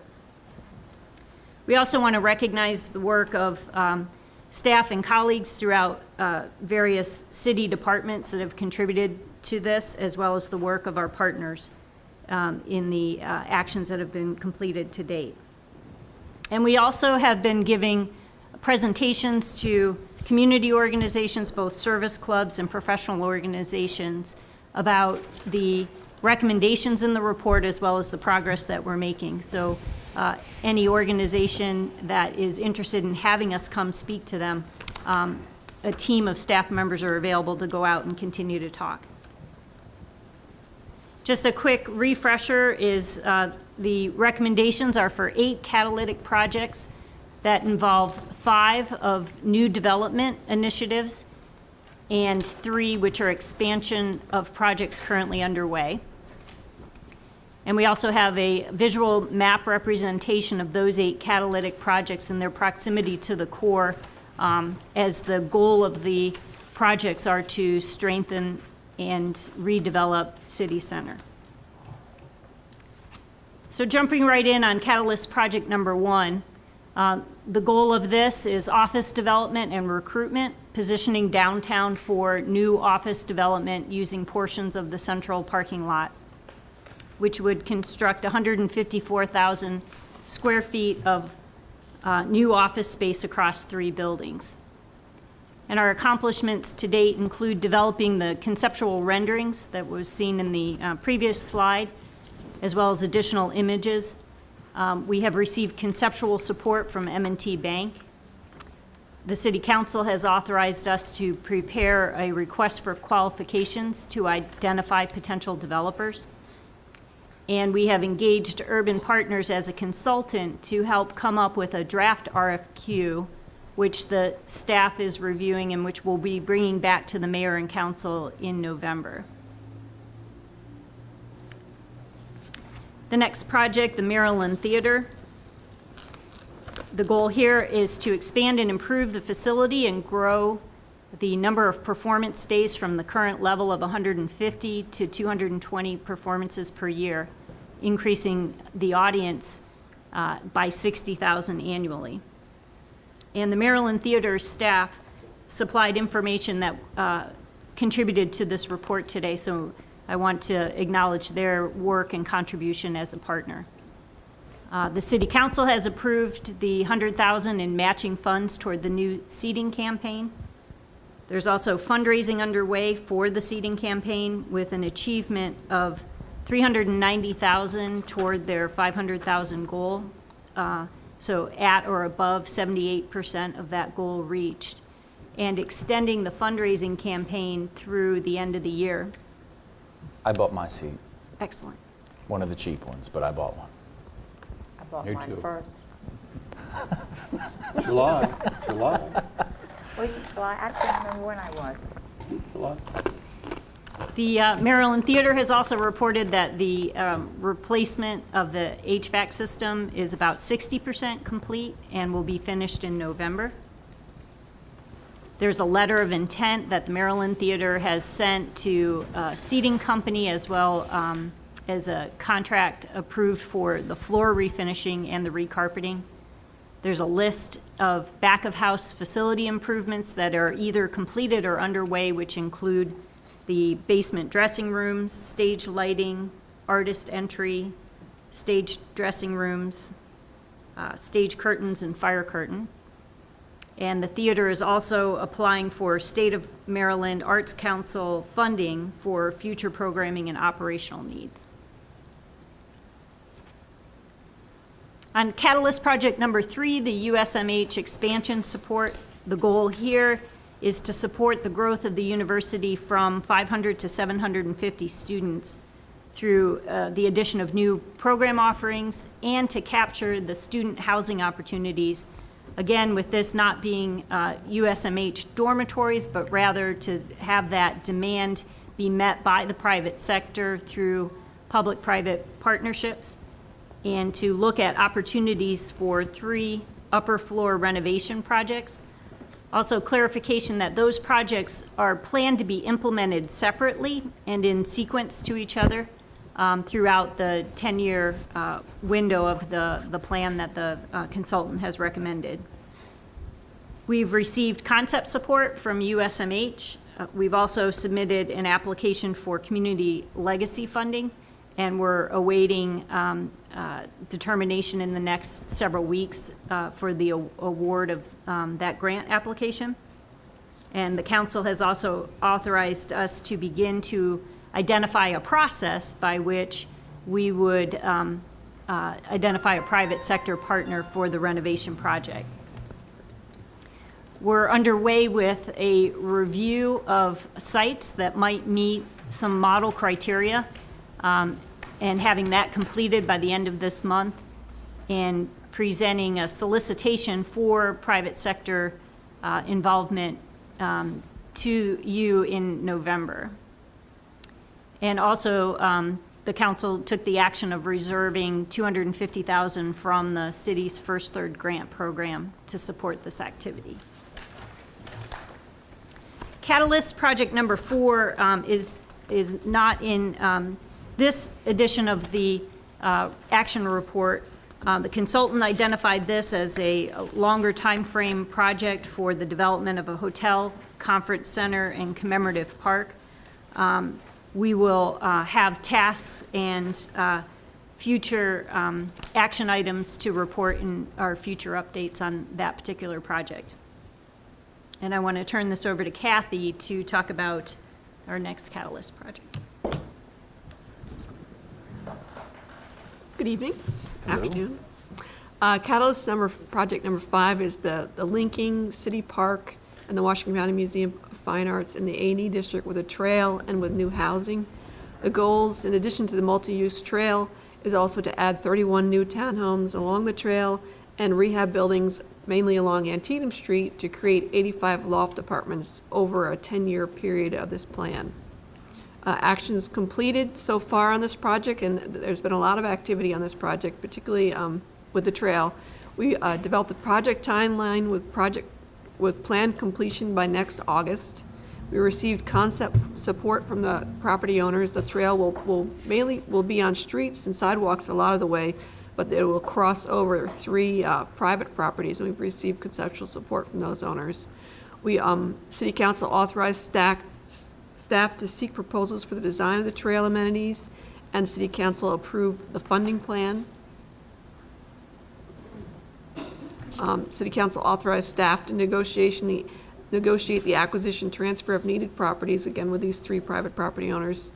And city staff have surveyed and created the base maps for the trail area. We selected May and Reichel Associates as the trail designer, and the design is underway. On October 1st, we had a walking tour and public meeting where we were inviting public input for the design of the trail, and that was a very well-attended meeting, got a lot of good input. And then as a result of those discussions, we have the trail alignment finalized between City Park and Antietam Street. There's still some options between Antietam and West Washington Street, but we've got the layout finalized between the park and Antietam. Upcoming meetings scheduled with the Utilities Department and the Hagerstown Police Department to collect their design ideas. And then we are anticipating November 18th presentation by May and Reichel to the Marin City Council with their design recommendations. This is the most recent mapping of the trail alignment. It shows it coming across the new sidewalk system we created between City Park and Summit, and then it comes up Summit a little bit, jogs across on Sycamore, and then runs up the piece of Hood Street that's beside Ellsworth Electric, jogs across Lee Street a little bit, and then runs up through Ellsworth Electric, then up through the Housing Authority property by the Brooks Building, jogs over a little bit on Baltimore Street, and then runs up through the eastern edge of the Herald Mail property when it gets up to Antietam Street. And it's at that point where there's some opportunities for several alignments to get you from Antietam to Washington, and those are not finalized yet. This again is the rendering from Urban Partners of what the trail could look like with new housing constructed along it. And then the next 3 are expansions of current programs. Before we move on, can I ask a question about this? Sure. We're talking about building 31 townhouses along the trail. Can we be guaranteed somehow that these will be townhouses that will be sold, rented, or whatever for market rates? I think all of that would be put together in the process of determining how this would be developed, whether it would be the city working through an RFP process, but I would think that, yes, the city would want to look into that very seriously. Thank you. All right, now the next 3 are expansions of current programs. The first one, Catalyst Project number 6, is expanding downtown arts events programming. The goal is to leverage resources to produce more frequent events and to build upon the atmosphere created by popular downtown events. The actions completed, the downtown movement and the city had a successful pop-up shop event, which took place on Oktoberfest weekend, August 22nd to 24th. A lot of hard work put into that by the downtown movement individuals, as well as assistance from the city. The second holiday pop-up shop event weekend is scheduled for November 21st and 23rd, which is in conjunction with the annual city tree lighting event.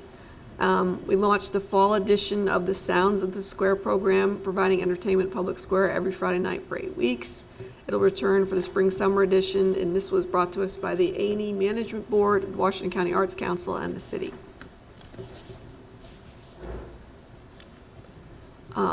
We are waiting to hear the designation decision announcement for our Main Street Hagerstown application.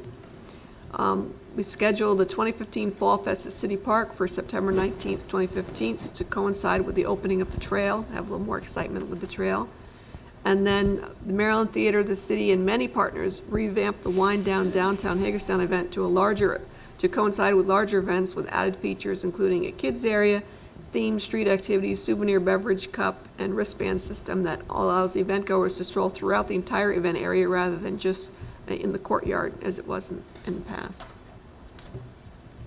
The next project, Catalyst Project number 7, is expanded operations of the city's farmers market. The goal is to expand the operations from 7 to 35 hours per week, implement private management approach, make necessary capital improvements, rebrand it, and to recruit additional tenants. The actions completed so far, vendors were briefed on this community city center plan, and we're scheduling a public input session for November or December.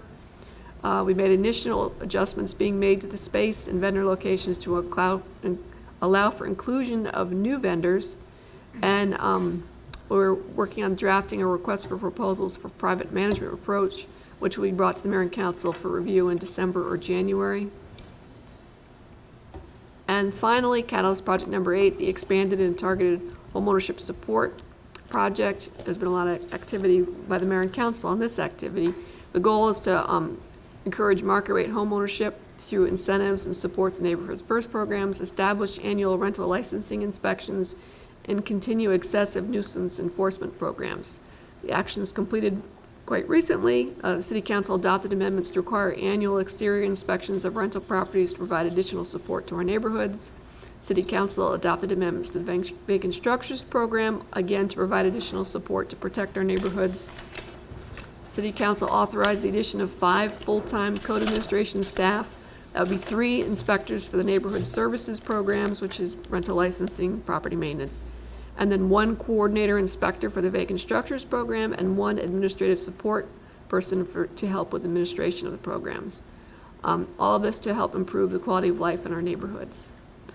City staff are currently underway with an analysis of the conditions and acquisition opportunities within the 3 target neighborhoods identified by Urban Partners.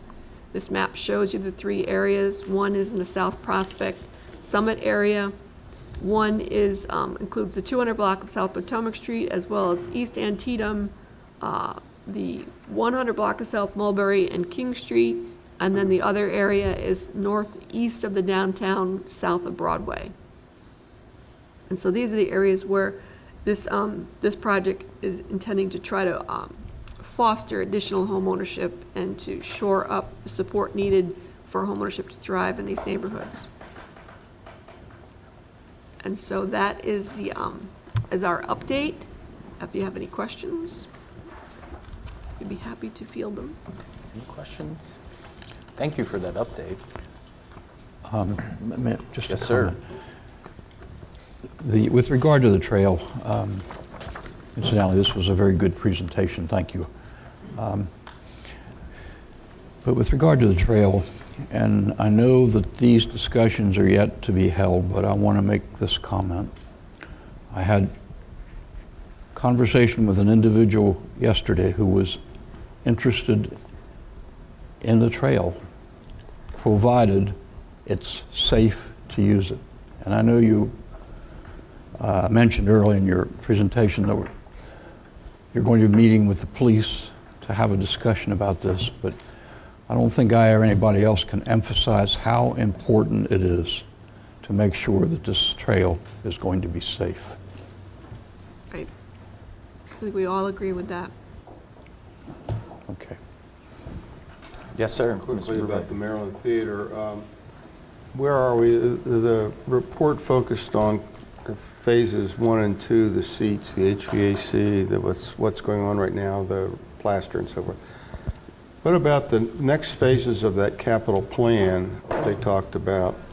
And then specifically a long-range plan, to do the things that the theater is, talking about. Are they working on that? Do we know? Getting beyond just the current situation. They are in exploration of that. There's a lot of conversations going on about that and how it might be able to coordinate with the academic hub, but we don't have anything to report. That would be some very useful things to know. It would help the academic hub as well. They've established a committee to focus on that specific issue. It's like Heather says, they don't have a report yet to present. Right. But they've started some conceptual Right, but it wasn't work. one of the bullets, so I was wondering. So they Yeah. are working on it. Right. And Okay. they definitely see it as part of their phased improvements to the theater. Yeah. Well, yeah. It would help, and it would help in planning our resources. Financial resources. And I see that the update has been communicated with folks in the Maryland Department of Planning and Housing and Community Development, so that's good too, to keep all of our partners up to date. When can we expect another update like this? I think I mean, this is very good stuff, and it's really positive and helpful for us and the public to know. We're making progress on a regular basis. I think that there was about a 2-month time frame between the last one and this one. I think that's a reasonable time for us to. Okay, that sounds good. And some of these projects will come back in November, December timeframe, such as the RFQ on the office projects, so you'll get to dig into them a little bit more. But it's nice to have this overall update. That's what we asked for when we emerged from the planning process. So thank you. Exciting times. Yes, indeed. Never a dull moment. Thank you. Next is an update on 60 West Washington. I have a personal goal not to have to walk around the table and hand out things before I speak. I'm not going to make that goal tonight. You. You can always pass them around. Yeah. Thank you. Personal service, thank you. That's right. Even smiling.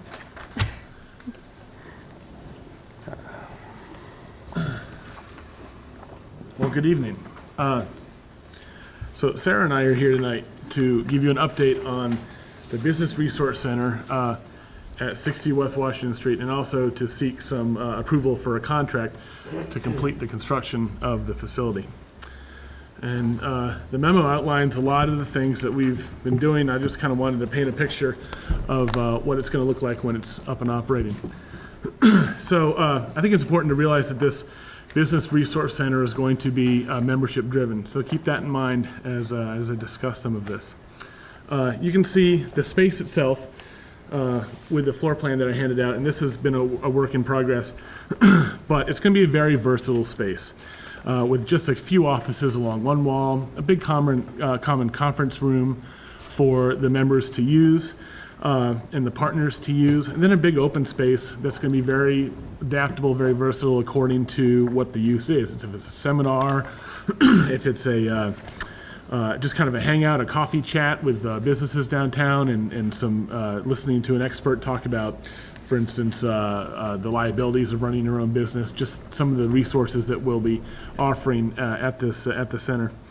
The furniture will be very adaptable. The conference room itself will be able to do video conferencing through a smart screen and things of that nature.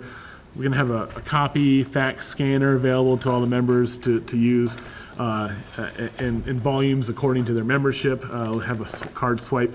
Then also there'll be mailboxes to provide some of these home-based businesses and people getting out of their home, bringing their ideas to the market, a physical address, a business address for them to use. Membership itself, it's envisioned that membership will be very affordable. It's going to have to be affordable to encourage people to use this and the resources within. The offices, maybe around $200 a month for the offices. The larger office is going to be a bit of a center, a hub center for Dr. Martha Matari's business entrepreneurship program through Frostburg State. She's going to have a number of students. She has a number of students on a annual basis who are looking to start their own businesses. As a partner, they're going to be able to use that office for their efforts.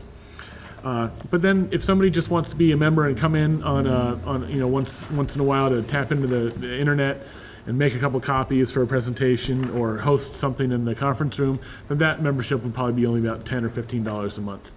We're hammering out the final details of what membership will look like. But what's paramount to the success of this Business Resource Center is going to be the programming. And the partners will use it. There's a calendar attached to the back of your memo, kind of a potential calendar for a month's worth of resources. Of course, when things aren't scheduled, people can come in and use the services and meet up with fellow entrepreneurs and kind of bounce ideas off each other. We really want this to be a place where people can learn from each other. And this is also where Dr. Matari's entrepreneurship class members will be able to assist with some programming, perhaps an internship. We haven't figured this out completely yet, but we are significantly under budget on construction. And with the mayor and council's approval and with our grantors' approval, the USDA, we might be able to repurpose, we're hopeful that we can repurpose some funds to employ a part-time contractually based coordinator for the center, because this is going to take some serious and significant time to get it up and going. There are a number of partners, I've told you about them before, but a number of partners have signed on to use this on a routine basis. SBDC Maryland, I think is what we're calling them now, SCORE, the Chamber of Commerce, and like I mentioned, Dr. Matari's class at Frostburg, all have expressed interest in being able to use this facility for seminars and workshops and just outreach of their organizations in general, outreach that would help the business community. So that's kind of a walk through the center. I'll entertain any questions about the facility itself before Sarah talks about. I didn't mention that we've called this the Entrepreneurial Collider, and then we shortened that to the E-Collider, which sounds a little bacterial. So I think what we're going to do is enlist the assistance of we have enlisted the assistance of a creative design professional to help us with some of the branding of this. E-Collider to me is like a physics experiment. Yeah, it is. Exactly. We're going to move cool. past that. So it's a working name it's cool. at this point. So without any questions on the facility itself, because this is... Yeah. Go ahead. Yes, sir. If I had a business that was wholly dependent upon computer use, and I wanted to use this every day of the week, would I be able to? You'd be able to. You'd pay a higher membership rate because of the resources you're using, but yes, you'd be able to use that. Either with your own, probably bringing in your own computer. Haven't determined yet whether or not it's going to be feasible to have computers on site all the time for use. Probably be easier to bring in your own laptop. I think a key is the incubator aspect. But it seems to me you got to be ready for everybody from somebody that wants to open a hot dog stand to high-tech venture, hot dogs to high-tech. Yeah.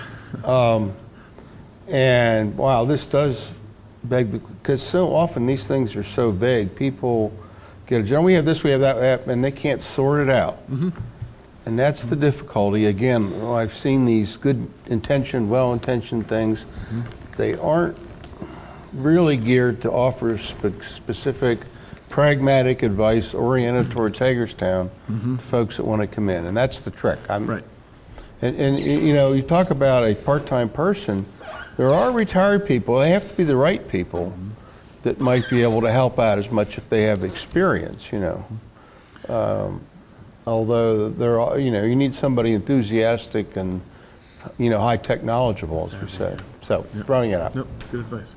Couple questions. Sure. On the bid proposal tabulation report, some of the bids have like a slash and then none, and some of them have Maybe a deduction. I'll let Sarah talk about the bid process. We did put some alternates in the original bid. So one of them was for additional glass around the conference room to kind of keep it consistent with the feel of the interior space, and different types of flooring, carpeting or no carpeting in the conference room especially. So those differences in numbers are just there. If we don't use the alternates, that's the amount that would be subtracted from their initial bid. Thank you. The other not really a question, well, I guess it might be a question, but I went to the Fort Detrick Alliance meeting at HCC last week and talked to Janice. I think you know Janice Sure, Riley. Janice Riley, She sure. said that a lot of the folks, entrepreneurs she works with,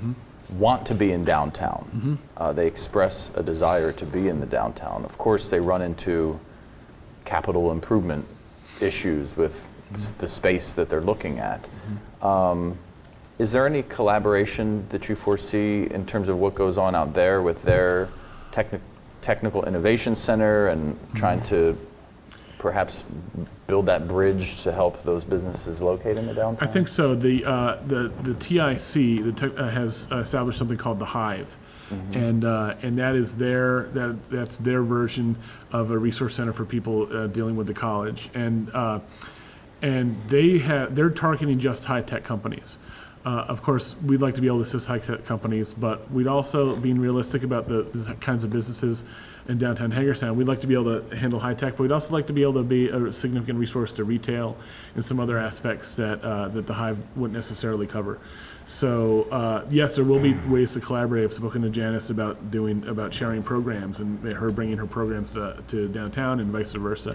Great. So definitely. I think that's a good collaboration. She has a meetup group that's gained in strength and numbers significantly in the last just couple weeks. So it's time to go make another presentation to them. I think it just goes to show too that there is a desire and a willingness to be downtown. It goes back to the landlord issue and trying to find space that the entrepreneur doesn't have to spend their own risk capital fixing up somebody else's building, which is in itself a risk. So I guess that'll continue to be a barrier for the entrepreneurs, but hopefully we can keep plugging away at that. With successful tenants who can pay rent, it's worth it to renovate your building. So, You know, coordinating or cooperating with the Chamber of Commerce about this space is probably a good thing to do too, because their members probably have some idea of individuals who would like to have their own businesses and hang out downtown. Hang out downtown, and also some of their members could provide some of the programming for the center too, because there's a lot of experience there that could be shared to help new business owners and existing ones. Yeah. Incidentally, I like the name E-Collider. All Nobody's going to be more original than that. He's voting for that. Okay. That's pretty cool. Somebody has to know what it means, though. I mean, Entrepreneur, somebody right. has to, well, but I don't know. You're looking through a directory of what's available, and it doesn't, I don't know if it says enough about what it is. It sounds like physics to me. So it's gone from the incubator was kind of the buzzword for a while, and the Hive, the TIC's the Hive is the new one. Some of my ideas have been shot down around the office, but the E-Collider is a working name for now. Yeah. It's fun. Any other questions or comments? Well, it looks good. So we'll have this contract, go ahead. Yeah, I was going to say, and just real quick on the nuts and bolts of the contract, the low bidder was GRC out of Zollinger, PA. The city staff have experience working with them before, and they come highly recommended internally and externally. So, and we are significantly under the grant allotment for construction costs in the space, which was, I think, $73,000, and we're at about 49. So. That's good news. And when's it going to be ready? Yeah. We're hoping that construction gets underway in early November, and you can see it's not a lot of build out. Right. It's minimal build out, so that the physical construction should happen pretty quickly. There's a pretty onerous procurement process for the furniture and things like that. So we're starting to work through that right now. Because of the grant. Because it's Federal a grant. funding, yeah. Yeah. Yeah, you got to sign for fair housing. Great. Thank you so much. Thank you. Last but certainly not least, our distinguished Chief of Police, here to give us an update.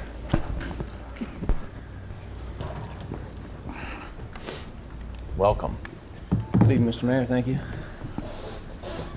We'll pass these out if that's appropriate. These move them in different directions. Thank you. What I thought was I'd take about 10 minutes and cover crime statistics, some trends that we're seeing in the city. per your request, and then also talk about the strategies, programs we're using to address those. And I'd also like to hear from Mayor and Council, if we have time, some feedback that you're getting maybe from the community, as that always helps us direct our officers where they need to be. What I put together here are a couple stats, and I'll go through these. The first one is an eye test chart for you, but I'm going to highlight a few of them. What you're looking at the very first page is our Uniform Crime Report, which is what we report to the Federal Bureau of Investigation, as most police departments do. And this is last year's totals. And then we're going to compare last year to some previous years, and we're also going to get some real current, up-to-date information further back. So in highlighting a couple things across the bottom, robberies, about a fourth of the way in there on the left, robbery, we're looking at 101 robberies for the city for last year at 2013. To the right of that are the breakdowns of those. 26 involved a firearm, and so on and so forth, on down to strong arm robberies, which is by basic definition a empty-handed robbery. Could be a fight where somebody, punched somebody and then took their wallet or their glasses or something like that, but involves an assault and a theft. That's a definition of a robbery. So a total of 101 for last year. On over about a third of the way across the page is breaking and enterings. And I want to focus on our robberies, shootings, and breaking and enterings as I'm moving across these stats. And I'll certainly take any questions you have on anything else. So breaking and entering, about a third of the way across, 375 for the year. Last year, and the breakout goes across the side, forcible, B&Es being 169, all the way across. So this would involve everything from a burglary in the middle of the night that would scare anybody to death, to the burglary you find when you get home from work, to even a burglary to a shed, a fourth-degree burglary. So it's the gamut here. So when you see 375, that's not 375 in the middle of the night break-ins, but certainly they're within that data. Moving over to the right, the right three-quarters of the page, we have motor vehicle theft, and that's one we always watch from year to year, and it's interesting how that fluctuates. I'll show you that on another chart, how much that can fluctuate, and I have a story to relate to motor vehicle theft for you. And then the last one being this is cases involving persons under the age of 18. So that was a topic for the last couple of weeks with talking about juvenile crime. So 166 specific cases of crime involving juveniles. So certainly it's something we deal with every other day. We have a case involving a kid. So I think that just goes to support some more of that curfew violation and things. The second page is going to be the Uniform Crime Report. This is comparing 2013 back to 2009. And we just kind of pulled out some of the major data points so we wouldn't strain our eyes too much there. Homicides last year was very high. We had 5 homicides in the city. It's hard to say where there's an average because we don't really have high enough frequency, but you can see the numbers there. 1 or 2 is what we can see in most years, although 5 it has certainly been our highest in a long time. Most of those coming at the end of the year, if we remember that, and some of those, we're real close together there in December. Moving across again, robberies. Moving from 2012 to 2013, we went from 76 to 101 robberies. Certainly something we're focusing on and why we've directed our department to move towards a safe street model that we're working on. And then again, burglaries up from 310 to 375. Motor vehicle theft took a drop from 2013, although you'll see we're back up again in 2014 with motor vehicle theft. So I promised you a story there. I'll just stop for a second because these statistics can be a little dry. Motor vehicle theft and repeat offenders. So we're all seeing problems with juveniles getting locked up, getting released again immediately, or even adults. We've had cases lately. And some of you may remember just about a month or so ago, we had a car stolen in the middle of the night in the North End. It was located by the police around noon the following morning, driving through the downtown. It took off as soon as it saw a policeman. We didn't even get a chance to turn our police car around on it. It makes a left right in front of the library and strikes an old lady on the sidewalk, as bad as it can get. She was, minor injuries there, but we got a very close call on that. That was a juvenile, got waived to an adult for whatever reason that evening on that, went to the court commissioner, got released and sent straight home. Now, where's the consequences there? So literally Who are home, these literally home that commissioners? night. I brought this up last week in my comments. These people, we don't even know who they are. I've never seen their names reported in the newspaper, and they're unelected, right? They're not even lawyers, I think Mr. Metzner said in most cases. So I know this is a rhetorical question, but where is the accountability for these court commissioners?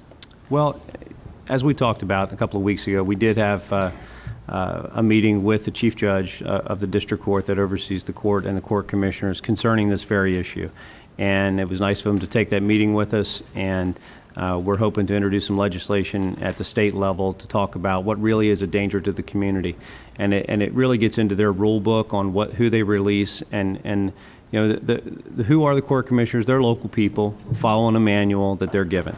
All right, so it's really hard to point the finger directly at them. They're doing their job. Their job, but however, their job, as we pointed out in the meeting, it's tough to use the same blanket policy all the way across the state of Maryland. And when you get out into Western Maryland and it shakes its way out into these offenders getting released and released and released on bonds, some of them 5 and 6 times within a few months. That's what we're seeing. And the chief is right. It's the buck stops. The district court system is run at the state level. It's why you don't see these problems in the circuit court, because they're controlled by the local level. But I agree with the chief that these folks that are the commissioners are following the orders that they're getting, and they have a manual, and it says you will do this. And that's why they don't have to be lawyers, because they don't have to do much except look at the manual. Right. So the meeting was very much about the policy and not the personnel, and I hope we can keep it there, and I hope that we keep that issue alive at this I'm not looking to place body. blame either. It's just I don't think most of the general public even knows how that system works. Yeah, it's frustrating. You know, as I was saying last week, HPD is doing their job of catching these people, and then it's the other parts of the machinery of justice that are breaking down. You bet. So that's just one story there, and I'll lace another one in here in just a second. So if we flip back to the next page, it's going to say Uniform Crime Report Part 1, 2010 to 2014, January through September. So what I tried to do here was say, where were we last year at this time and the year before that at this time? So looking at through the end of September, our homicide rate in 2013, we had already had 3 homicides. We've had 1 this year, and it was in September. Moving across, we see robberies are up 10. Burglaries are basically flat, but there's that motor vehicle theft again. It really jumping up again. We've seen a lot of these motor vehicle thefts. A lot of them are being attributed to the juveniles that we've arrested in the case I just shared with you. The burglary case here, it's you know, to me that's still way too high, and I think to anybody in the community that number is high. We had a case, and it goes right back to the repeated release in the North End. We've had 2 cases in the North End in just about 2 months, over the last 2 months, maybe 2.5 months, where we've arrested these individuals, and it starts off on minor crimes and trespassing, and then it gets to breaking and entering, and it gets to assaults. And some of them are 5 and 6 times, these 2 cases, and they continuously get released. And one of them assaulted 2 police officers in 2 different instances. The first one was released on their own recognizance. The second one, which was about their 5th arrest, they were released on a $5,000 bond. And these bonds, I mean, it's not Explain enough to people hold. that they end up only paying, what, 1% of the actual bond? Yes, it's or very something low. like that? Right. So they can be out the door very quickly with a court commissioner. And some of the bonds are unsecured, meaning they don't need to put anything down. It's just an unsecured bond. So it's interesting when you see in the paper it's a $75,000 bond or a $40,000 bond. Peel that back one more layer and find out what type of bond that is. Is that a fully secured bond? Is that an unsecured bond? Meaning you don't have to put any collateral up, but you may have to pay $40,000 back if you don't show up for court. So, those are some of, and what we're seeing there is the repeat. Yes, it's a drain on the police, but I don't like to make us the center of that focus. I mean, there are neighbors up there, and I mean, I think we know the block number. It's it broke into one side and then turned around and broke into the other side. after getting released on the first one, and it's just a shame that the second one even happened. After locking them up, catching them, the community calls, we rush to the scene, we make the arrest, it worked. And then, a couple days later, we have another crime victim back in the same neighborhood.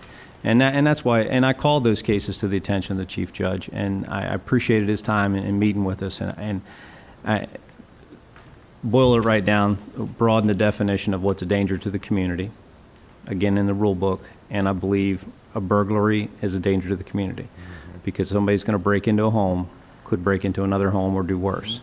So that's our goal at the end of that trail, is to try to make a burglary a much stiffer penalty there at the court commissioner level.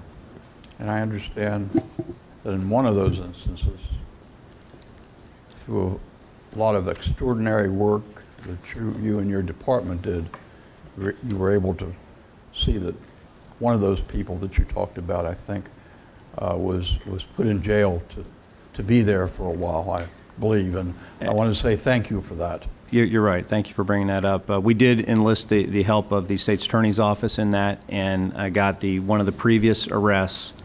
Again, if you imagine 4 or 5 arrests, one of them has a bond, so we asked the state's attorney to ask the judge to revoke that bond. So they filed the petition to go back before the court on behalf of our community and get the bond revoked. That's the avenue we take when we see a gap there that somebody's fallen through.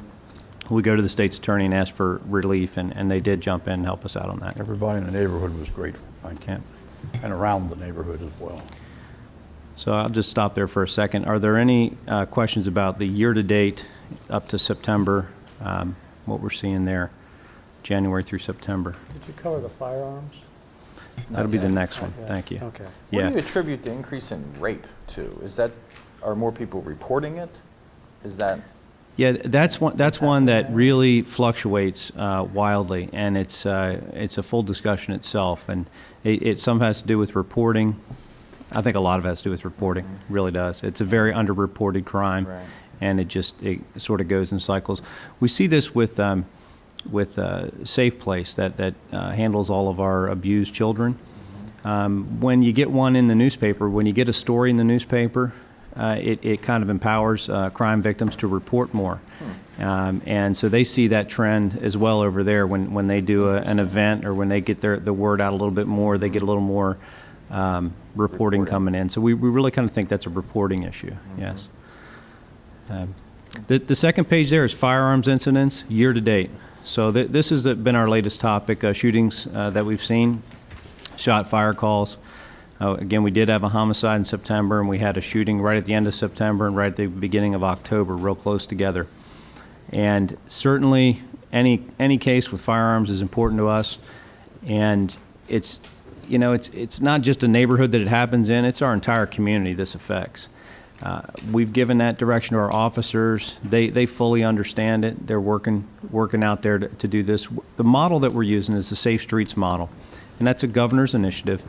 And what it does is it basically takes, you meet with the prosecutor, you meet with parole and probation, you meet with the jail, the local jail, and we hold these crime meetings every 2 weeks. And we identify a list of individuals we call high priority offenders, people that we think are going to cause additional repeat offending in the community. The parole and probation keeps them on a tighter watch. We even had a community call-in, is interesting enough, with one of the individuals that did the discharging of the firearm. The day before, we had a community call-in where we called all these people in with a prosecutor, the public defender, and the police, and told them, each one of them as they came in, say, we're watching you. So if you mess up, we're going to be quick to get you. Well, the next day, he discharged a firearm.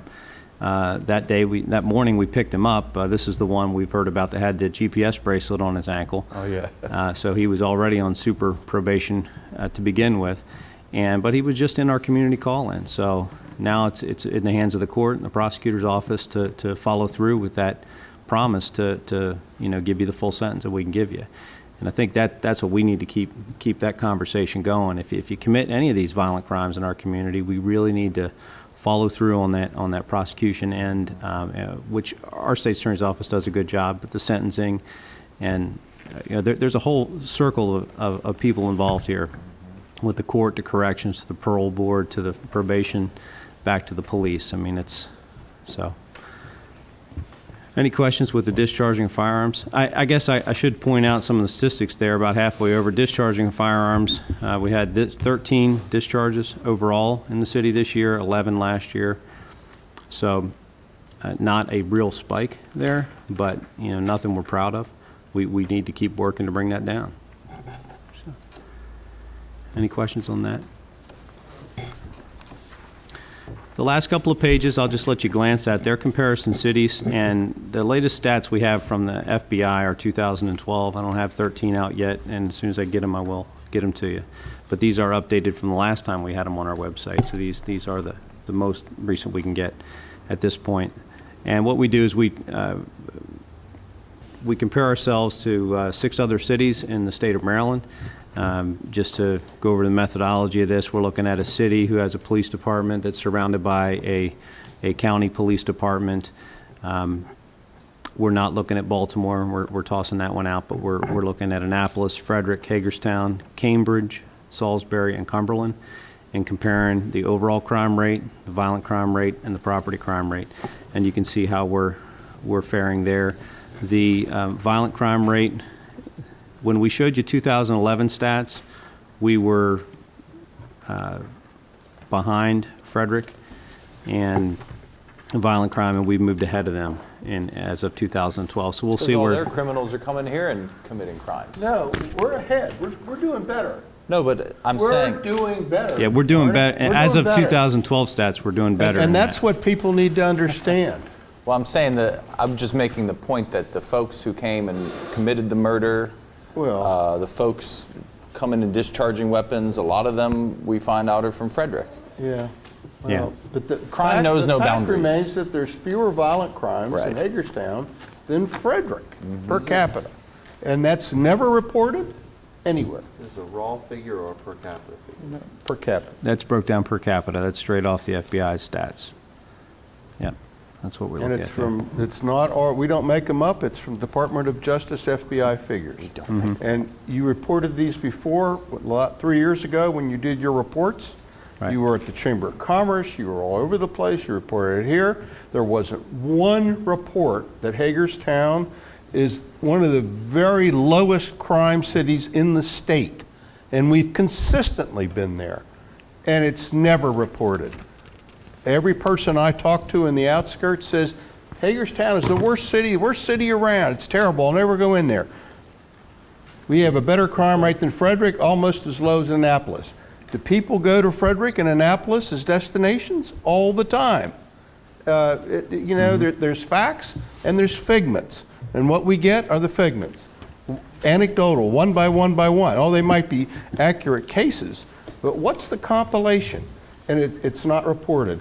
And we're also low in overall crime. Chief, I'm jumping your gun because it really gets under my skin so much. Take it. If you look at the data for overall crimes, we're the third lowest among the cities. And these are very comparable cities. They're all just outside or at the edge of the metropolitan area. They're all independent municipalities. They're all roughly our size. It's a very good set of comparisons, and we do very well in all the facts, all the figures, and yet we're the worst crime city in the whole state when you talk to everybody else. So, report the information. Chief presented it over and over again, and the only aspect that was reported in the paper, in the headlines, was Chief talks about gangs and drugs in the neighborhoods. Nothing about the overall crime situation. So, I just don't know. I throw up my hands sometimes about how we get that out. That actually, yes, there are there's not a city in the state that doesn't have an incident, but we're doing far better than many other cities that I won't name. So, if it bleeds, it leads, Marty. And the thing is, I'm only saying we'll never get out of this box we're in unless we look at how well we're doing, not just every negative thing. Well, and I think... And that includes not just the press and the media, but just the population's willingness to absorb it. Well, and that's why I asked the chief to come make this presentation tonight, because I do think he and the Hagerstown Police Department, we are trying to be data-driven decision makers. And when people see a headline, they're not looking at the context in which these crimes are occurring. And certainly, any time a crime, you are the victim of crime, then crime is a serious problem. Anytime and anywhere that and I'm it not occurs. saying it's not, and I'm Absolutely, I'm not saying that you are, and I think you're pursuing it. You're right. You're righteously indignant at the underreporting of how safe our community really is. Well, relatively speaking, yes, and as safe or safer than cities people go to visit all the time. Yeah. Destination cities, and which we're going to be one of these times. We already are, Marty. And Mr. Mayor, what I tell the patrol officers and detectives when I talk to them, and I say, when I go to community meetings, I rarely get asked about the statistics because crime is all relative. Right. It's relative to where you live. Right. We've had people come in here and talk about thefts off their porch and patio furniture walking out of their backyard, and that is absolutely annoying. And to them, that's the crime stats that matter, and it makes them feel unsafe. It's that whole fear of crime, and it's real. Right. And so that's the type of stuff we do need to address. Our department is addressing that through our neighborhood policing program. That's where the officers are each assigned a neighborhood within the city. And then that is dovetailed really well in with that report of concern that people are using off our website. We're getting a couple of those every day are coming in. It's really nice to see. Are they? Good. And they go straight to the patrol lieutenant, Lieutenant Fetchu, and then she sends it to the officer that works that neighborhood to let them know exactly what's going on in that neighborhood, touch base with them, and, see what we can do about it. And that is where I think we can gain the most ground here, is working at the neighborhood level and addressing it. This past weekend, we did go down to the Jonathan Street area at the invitation of the neighborhood's first group, the faith-based community, invited us down there. And Andy Smith with Brothers Who Dare to Care invited us down. We walked around, talked to some of the residents, and just engaged them a little bit. It was encouraging just to get out and talk to people. And we took the officers down that work the neighborhood. And it was a chance for the brand new faces of our officers to meet some of the longstanding members of the community and make a bit of a connection. I think that's the kind of things we need to keep doing. We do need the community to give us a call. Please use the report of concern right off our website, or you can just call our police department during the day, the general number, the 790-3700 number, and avoid communication. Let us know what your concerns are. It will go to the officer that works your neighborhood, and I think that's the most ground we can gain, and it'll have the biggest impact on individuals. We'll keep watching for the repeat offenders that are getting out and released over and over again. And we're using our Safe Streets model, as I mentioned, and also the predictive policing that we've talked about, which is the data-driven model, to focus on pattern crime and our real high-priority offenders that are out there on the streets. So kind of hitting it on both ends as best we can there. So that's our update from us and where we are. Thank you, Chief. Keep up the good work. And we did meet with Rodney this week, too, on the rail trail. We're excited about that. Talked to him about lighting and cameras. Okay, good. So he's got us early at the table. So It's going to make it or break it, I think. Yeah, we do have 10 officers assigned to the downtown squad now at this point, as of this past month. So they're on the bikes and they're moving around. So they're encouraged. They're ready for it. Excellent. Thank you very much. Thank you. Mr. City Administrator, any comments from you? Just thank you for putting in a long day of agenda topics and meetings, so thank you. Council comments. Who would like to begin? Mr. Metzner. Saturday, some of us were over at the ice rink, and Did you get your skates on? no, but for those of us in this community that haven't been out to that ice rink for public skates or anything else, I don't think they understand what we have out there. To just walk in and see the Olympic-size NHL skating rink is very impressive in the amount of usage, and very impressive, very nice. And for what it's worth, on Sunday I had a unique opportunity of getting a private tour of the West Wing at the White House and meeting some of the people that make our government work, and it was a very impressive thing to do. I'll just leave it at that. Ms. Nye. Just to follow up with 1163 Hamilton Boulevard, because there are some citizens, and you probably received the email, that they're concerned about the one half of that double, as far as it not being properly maintained, especially since it's empty. And I had given Gary Lambert a call myself today. I said, I just need to know what protocol is as far as getting the person who is responsible for taking care of this. And I do understand that there is a son that did show up in the beginning of all of this fiasco. And my question is, okay, do we have the right to be able to say, hey, you need to do this now? Now, Gary said that his 3 people were on top of it, but we have winter that is approaching. We have animals that could access the building as well as anybody else. I mean, for the most part, it is boarded, but I don't know to what extreme it is boarded. And it's something that needs to be looked at. Also, when I had brought up last week about the parking lot over here across from the Fair Hall, and I was told that it was cork and something else and something else. Well, Danny Poffenberger did get back to me, and he said to me that blacktop, if it's okay, that you can put this top over it, and it usually lasts for about 15 years. Well, again, I don't have paperwork to that, but then it was brought to my attention how horrible Wilson Boulevard looks, because the same coating was put on Wilson. And I thought, okay, you know, but anyway, I don't have anything else, okay, as far as, because I said I just would like to know what the difference is between, and knowing that there is a cost, but how effective is it?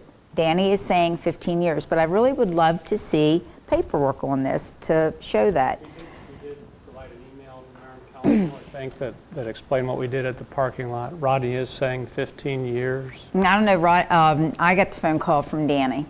Well, maybe so, but the information I sent came from Rodney and Eric. Oh, I'm just telling you what I got, Lou. You know, they're bringing it back to me. Every other day. So, But they're consistent. What Danny's saying is the same as what Rodney and Eric are saying. It's 15 years. It's a lower cost way to try to preserve your pavement without having to use asphalt. The surface will wear down to a smoother surface as people use it. yeah. Well, And, like I said, it was brought to my attention about that. I didn't get out that way, so I only saw the other one that I thought dirt was thrown on top of it.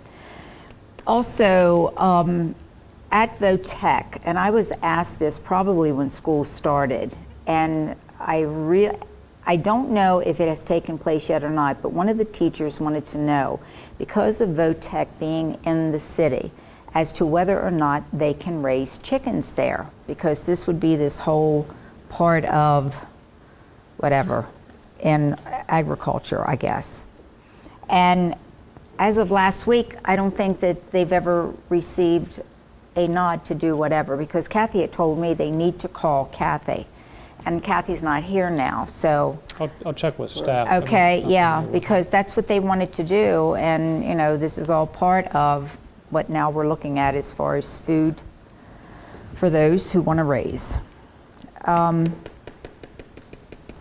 Rodney came in about the gardens, my next door neighbor has now gotten into one of the gardens that are offered in Frederick. I don't know the full gist of all of it yet, but I need to find out, because they actually have bought into it. They don't have to work it, but so much money. Oh, you're talking about a community-supported agriculture. Well, I don't know, because I was getting this as I was going inside, and I That's where said, you sort of pay maybe $300 at the beginning of the season, and it sort of guarantees you like a box of produce every week or something. yeah, like that. I don't know. But that was just something, too, that now is different than from what we are doing. Yes, that's. And, you know, something to be added to that, because my concern with this is that knowing that the people that are there that are doing their garden beds, those that may not be able to go there, and those who are among the poor, okay? As to where is it that they can also get the help, you know? I mean, working it is the thing, but again, but you know, it was thrown out and I'm giving it to you. And I'd like to know, is Flying Pie, is it being expanded? I saw them working on the side. Is that all connected to that one building today? Well, Or is that a different building? There's a project going on the north side of the hookah lounge. Is that what you're referring to? I don't know, it's right beside the Flying Pie. They were doing something, They're the right windows. next to Flying Pie, and they are doing a window project in the Okay. storefront to the north side of the hookah. All right. I had just, like I said, I had seen that. So, and also, if anybody's interested, the utility relief, the utility benefit relief concert is next Wednesday. The tickets are $10 a piece, and Karen and I have really tried very hard to get tickets sold. It does benefit a lot of the people that's going to be having problems with their heating this winter if they qualify. That's it. Thank you. Mr. Munson. As Lou indicated, he went to the skating rink Saturday, and Marty and I went as well, accompanied by Aaron, and it was a good day. It was a really interesting, good day. We got to see 8-, 9-year-olds in full uniform play hockey. We got to see a skating demonstration, a bunch of young ladies out there doing a skating demonstration. There was a lot of energy. It was crowded, and everybody was having fun. And this place really is a well-kept secret, Mayor, and people need to discover it and make use of it. Absolutely. Mr. Alshire. The questions that were answered by Ted from the Housing Authority tonight, it should be made clear, they weren't things that he heard. They were things from an email that I sent to this body earlier this week, questions that I felt were appropriate to ask and to have answered through a very public process that I had envisioned that these citizens would be afforded who likely have some of those same questions. It reminded me when the agenda item was placed on again this evening of the decision we made when POA came in. Said, I don't really need anything from you, just letting you know we're doing this. And then comes back in and says we need a letter of support to get this to happen. And I, being one of the 3 votes on that, regret that decision immensely when I endure hearing from fellow council members and citizens of the impact that lack of change has had on that neighborhood, and the concern that that neighborhood continues to express with additional housing development and growth out in that area that they are cautiously aware of.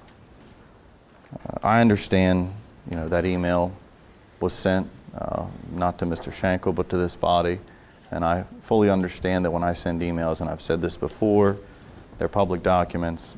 I don't care who you share them with. What I find disingenuous is that in the span of a week, we have went from a mere discussion with an entity that didn't need anything from us to a blanket agreement of supporting an application of a body and a proposal that the public has had no affordability to discuss and be made aware of. And I can tell you very frankly that a couple of months ago I was sitting in this same seat having exactly that same notion and thought process being brought to me about the expansion of uses at the concrete plant. And here we have another circumstance where this occurs, where I have to ask myself, as a citizen who lives south of the overpass, if we even have a voice in this public process. And I say that in earnest because one of the very questions that was brought up tonight when we discussed implementation of a trail downtown is the concern whether it's going to be market rate or not. Nobody's asking that question of this proposal. Nobody's vetting that in the public process. We're not having a walkabout on those streets within those communities to assess those changes. And I think it harkens back to this notion that we have to be as diligent in our inclusion of our citizens in the public process outside of the downtown area as we are inside of the downtown area that we focus on. If I could just ask you how you think we might be able to do that, considering that this is not a city project. We in did it other with words. POA. We had a number of public discussions. We definitely did it with Hope 6 and the redevelopment of the West End with a number of public process discussions, with going out to the community, with talking with the neighborhoods. We didn't take this. But was that a city-led effort, or was that something the that city was completely the Housing involved Authority did that? in that process? Completely involved in that process. So, I mean, I'm unclear as to whether or not this was preemptive of something that is planned to be done in the future.